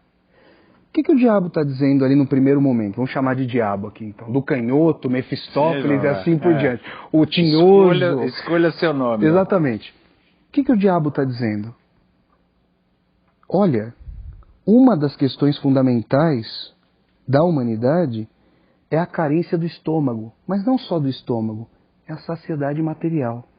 No começo aqui em outro momento da nossa conversa, a gente estava falando dessa sensualidade, dessa saciedade material. O diabo está dizendo, se você converter as pedras em pães, você elimina um grande suplício da humanidade. E ela então se curvará diante de si. Você vai ter a humanidade da sua. Exatamente. Esse é o primeiro momento de poder. Mas é interessante que quando Cristo fala, não só de pão vive o homem, mas de toda a palavra do Senhor. Que palavra? Aí a gente vai poder interpretar estritamente a palavra, a noção de que nós estamos vinculados ao texto bíblico, à intervenção de Deus estrita. O que eu tendo a pensar nesse sentido? Estou fazendo mais uma interpretação ali dessa grande lenda do grande inquisidor. A palavra, nesse sentido, seria a noção de que os homens relegados aos pães, as pedras convertidas em pães, primeiramente estariam infantilizados pelo milagre. A gente está falando da conversão de pedras em pães. Então a gente não está falando de homens e mulheres autônomos. A gente está falando de seres dependentes, inequivocamente, daquela distribuição. Primeiro, infantilizados em função da saciedade mais primitiva das suas necessidades materiais, e que viriam então a se prostrar diante desse ser mágico que converteria as pedras em pães. É como se a humanidade fosse condenada, a humanidade, coloco entre aspas, a gente está falando desse desse primeiro momento histórico primitivo. Seriam seres inequivocamente condenados a se ajoelhar diante de um tótem. E nesse sentido, já que a gente falou da liberdade já, a palavra de Deus tem a ver com uma liberdade que não condenasse os homens, as mulheres, as crianças, os idosos e assim por diante. A submissão e a materialidade mais comezinha. A mais comezinha de todas. Mas é por isso que ele fica bravo, o inquisidor. Porque Jesus não quis cair na tentação de poder em relação às pessoas. Fala, pô, você podia ter feito isso, você ia se dar bem pra caramba. E você não fez. Você deixou. Você foi maior do que isso. Então, isso tem uma ode. Você perceba. Você já... Veja só, você foi maior do que isso. Por quê?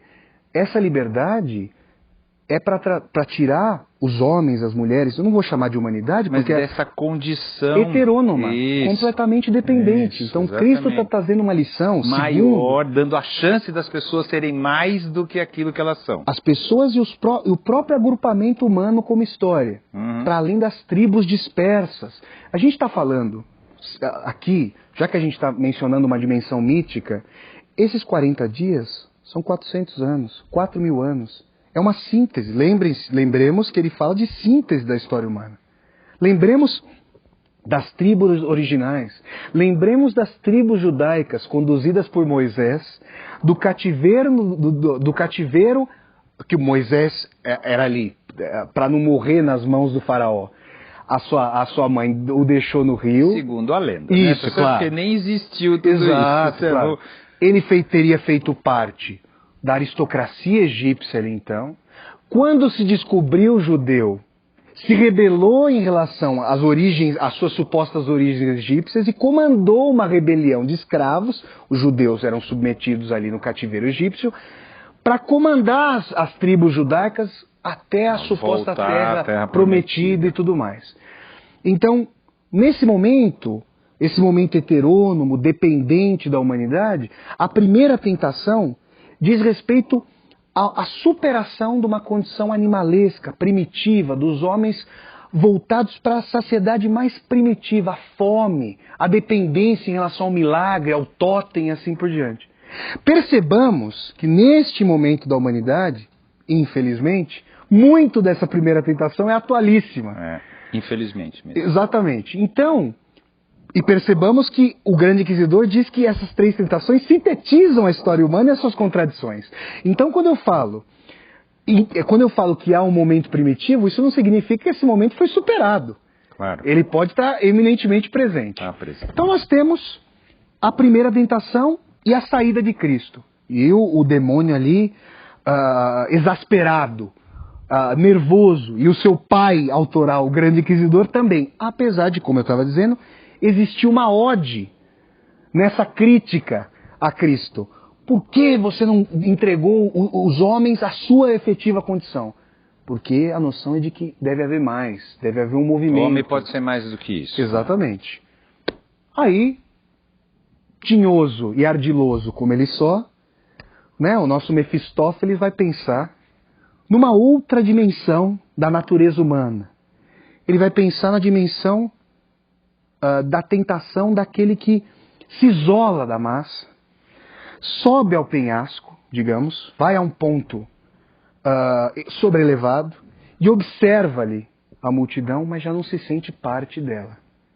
Percebamos o seguinte, nós estamos falando aqui de uma história de um tempo mítico.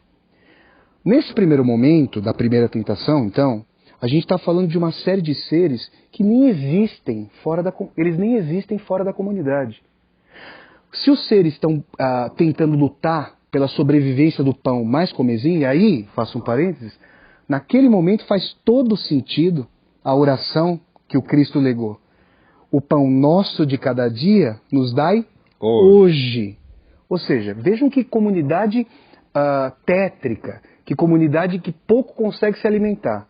Bom, atualmente também a gente contém a fome ainda permanece. Mas a gente está falando ali nesse primeiro momento dessas tribos esparsas, de uma humanidade que nem se forjou como humanidade para além dessas localidades que mal conseguem sobreviver. Mas quando a gente chega ao segundo momento, em que o demônio leva Cristo ali para o cume, faz com que ele contemple... Olha tudo isso aí. se atire daqui, porque está escrito que vão te socorrer. Né? As palavras não são exatamente essas, mas está escrito que o seu pai... Se você é filho de Deus, você vai se dar bem no final. Exatamente. Mas vamos interpretar isso. Nesse momento, a contradição humana se dá com o suicídio, mas com alguém que reconhece que pode ser senhor da própria vida e da própria morte. A gente já não está falando, nesse tempo mítico e histórico, de um momento primitivo da humanidade. Se passaram séculos e séculos para que a humanidade pudesse forjar na divisão do trabalho, no refinamento das atividades, pessoas que se destacassem do todo, sacerdotes, intelectuais, vamos usar com calma essa palavra, obviamente, mas que pudessem refletir sobre a história humana, sobre a humanidade, para além de ficar quebrando pedra ou fazendo caça e coleta. Então é interessante, é muito criativo, é muito engenhoso da parte do Dostoiévski pensar essas três tentações com uma síntese histórica de momentos diversos e variados da humanidade. A gente está falando aqui de uma trajetória de transformação da humanidade. Então percebamos que entre o momento primeiro e o momento segundo há uma enorme contradição, um enorme distanciamento e complexificação dos processos históricos, sociais da humanidade. Significa que o momento 1 acabou? Não. Não, entendi. Mas significa que o momento 2 salta do 1. Exatamente. E aí o Cristo fala, não. Mas Jesus vai bem nessa, porque ele também fala, não tentará, está escrito que não tentará o teu Deus. E o que é interessante?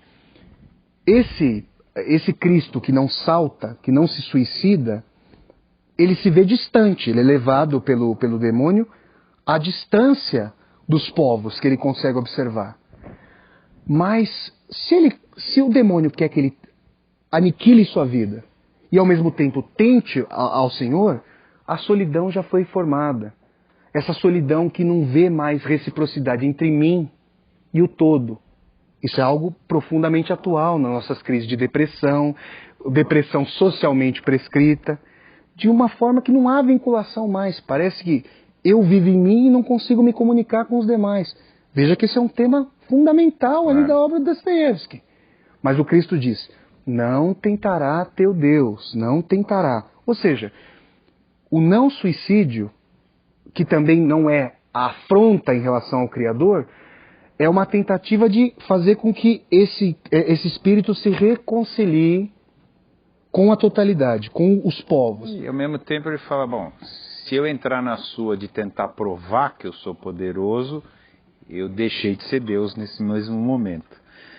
Se eu tentar provar para você a partir do meu suicídio, né, se eu me lançar, eu deixo de ser Deus. Porque eu não preciso provar a você nada, eu sou acima disso. Né? Se ele foi esperto que ele não entrou no jogo. Se a gente pensar, por exemplo, que personagens de Dostoiévski como Kirillov, dos demônios, ele vai dizer, o ato fundante do cristianismo é a imolação de seu próprio Deus na cruz. O ato fundante da religião do nada, do niilismo, é o meu próprio suicídio. Então essa afronta é crucial em determinados momentos de Dostoiévski. Mas percebamos uma coisa sutil aqui.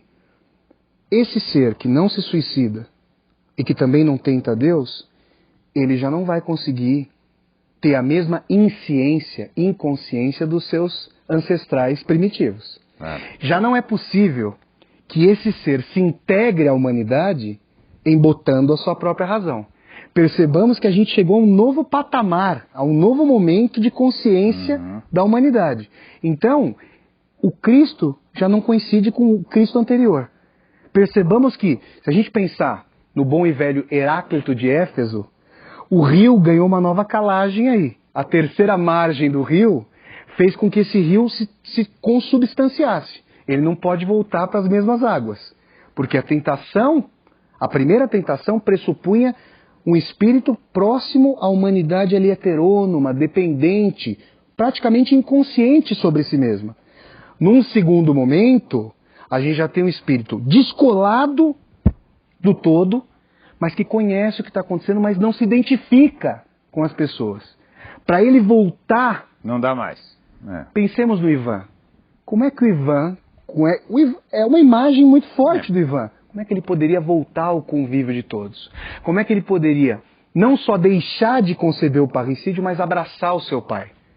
É uma questão que desponta, porque esse suicida é digamos, uma imagem interessante para o próprio Ivan. Então percebamos essa distância. E mais uma vez, o Cristo sai com essa característica da liberdade. Perceba, uma liberdade que fala, não abrirei mão da minha vida. Não o farei, e não o farei com o sentido de tentativa de resgate. Mais uma contradição que desponta. E a gente chega à terceira e última tentação. Essa terceira e última torna o suicida, o individualista, o isolado, o transforma em Júlio César. O leva a um cume ainda maior e traz uma outra contradição encarniçada ali da humanidade no bojo da vaidade. Então a gente passa da primeira, com a noção do estômago, da sensualidade, do materialismo mais comezinho, a segunda, que é a rebeldia, vamos usar a palavra do Ivan, a revolta contra o estado de coisas, contra o fato de que eu não me identifico mais com os demais, não quero mais fazer parte da comunidade humana. Mas a terceira não é não fazer parte. É fazer com que a comunidade humana, de fato, se ajoelhe diante de mim. Poder. É fazer com que, por exemplo, eu sempre me remeto a isso porque me parece uma imagem sintética. Na capa do Leviatã, do filósofo inglês Thomas Hobbes, esse Leviatã, que é um monstro bíblico do Velho Testamento, vocês vão falar sobre o Velho Testamento futuramente, então tem o monstro bíblico do Leviatã. Na capa do Leviatã, esse grande súdito hobbesiano, esse monarca absoluto, quando nós olhamos essa capa mais de perto, a gente vê que o Leviatã é formado pela somatória de todos e cada um dos seus súditos. Essa seria a imagem para mim mais acabada desse tomar o gládio de César e olhar a humanidade necessariamente de cima para baixo, como se o homem tivesse de fato se tornado um Deus. Não, ele não vai mais abrir mão da sua vida, porque a sua vida é o sim e o não, é o polegar para cima ou para baixo, em relação a todos os demais. Todos os impérios, todas as cidades, todos os desejos, em suma, toda a fenomenologia do mundo pertenceria a esse César acabado. É o ímpeto mais forte da vaidade e daquilo que o Nietzsche viria a chamar de vontade de poder, de vontade indômita, de exercício máximo do poder. E o Cristo, mais uma vez, denega, vai muito bem, denega essa possibilidade, e o inquisidor fala, isso traz, aí vem nas suas palavras, isso traz angústia quintessencial para o homem, porque uma vez que o homem passa a ter o mínimo de consciência sobre si, ele começa a buscar alguém diante de quem ele possa se ajoelhar.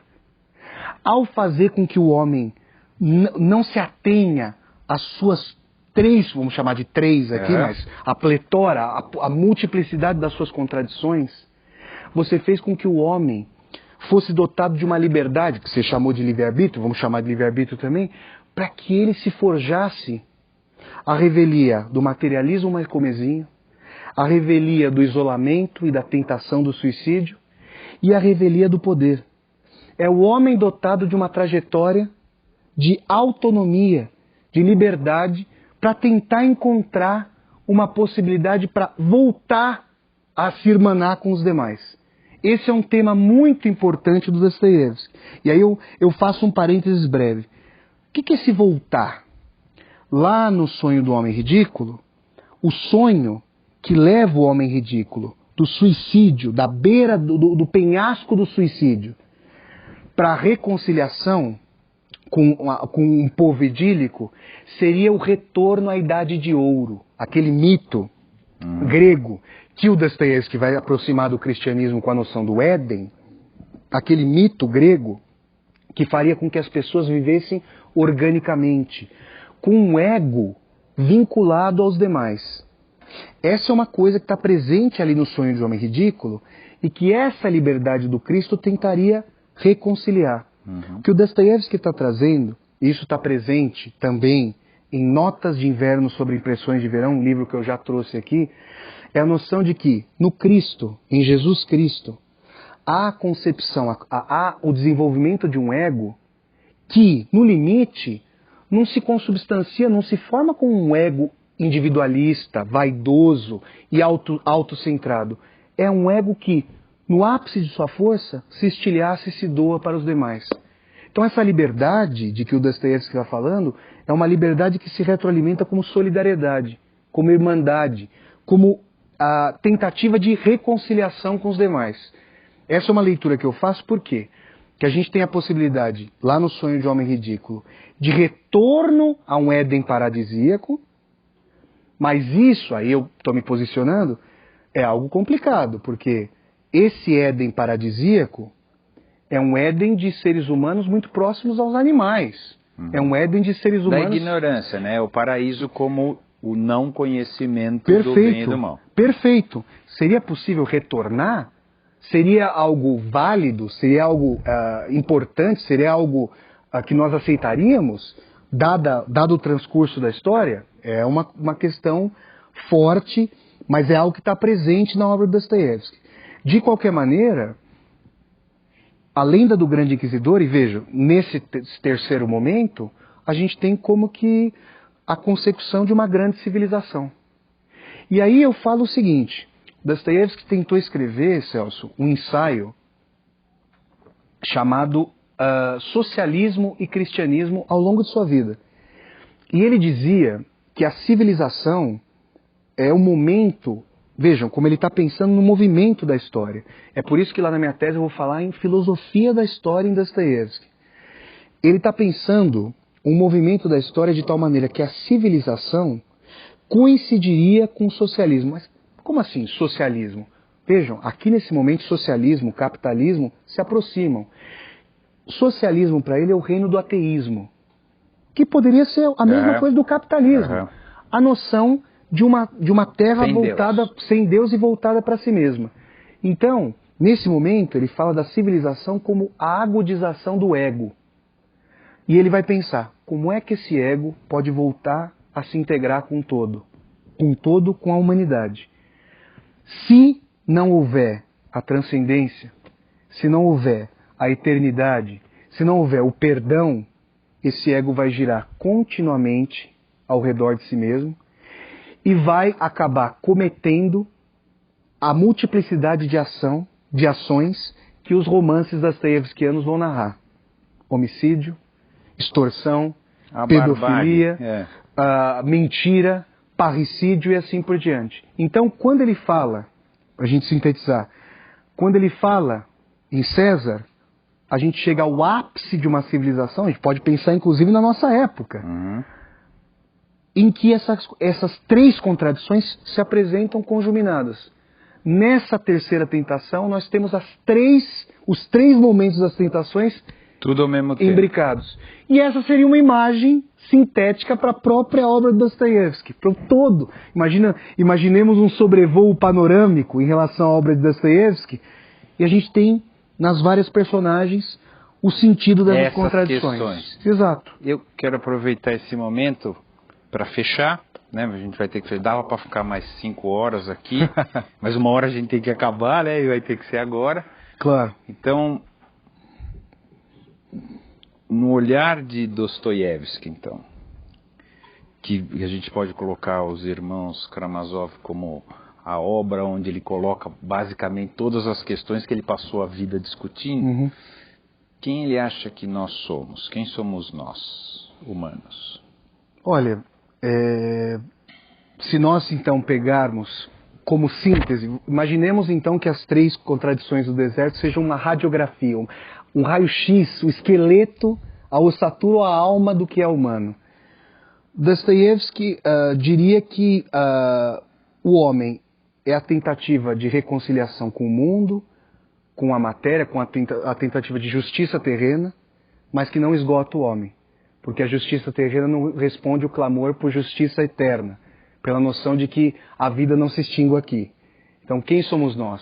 Somos seres buscando justiça terrena, buscando justiça transcendental e, ao mesmo tempo, uma justiça que não seja apenas punibilidade, como eu estava dizendo, que seja perdão e reconciliação, crime e castigo, patíbulo e perdão, como eu citei aqui.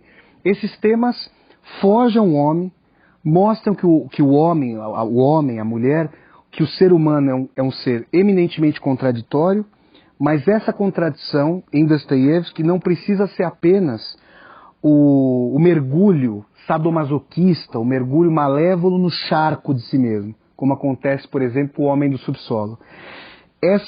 Esse mergulho no mal, no sofrimento, pode ser uma purgação também, como nos mostra, por exemplo, o conto O Sonho de um Homem Ridículo. Nessa medida, é possível ler em Dostoiévski um sadismo, um masoquismo fortíssimos, mas também o mal como uma travessia. Eu me remeti aqui a Santo Agostinho, num determinado momento, falando do mal como ausência de bem, ausência de consciência, ignorância sobre o que seria o bem. Há em Dostoiévski esses dois momentos. Um momento de mal como substância, como algo do qual não se consegue sair, e algo que inclusive traz prazer, aquele que fica escarafunchando a própria ferida e lambendo o próprio pus. Essa imagem é muito forte para o Dostoiévski. Mas também seríamos aqueles seres que, no diálogo com o outro, na relação com o outro, ou na tentativa de autoconhecimento e autorreconhecimento para tentar sair desse charco, dessa lama, tentaríamos atravessar esse deserto, vamos pegar aqui a imagem do deserto do Cristo, para que esse mal fosse reconfigurado, ressignificado, como uma tentativa de reconciliação. Então eu poderia fechar citando um aforismo do Dmitry Karamazov, que supostamente, que no julgamento, é o réu ali que teria matado. Nós sabemos que não foi ele quem matou, ele é inocente, mas ele vai dizer o seguinte: Deus e o diabo estão em luta, e o campo de batalha é o coração do homem. Então isso me parece sintetizar sobremaneira essa trajetória que nós fizemos aí.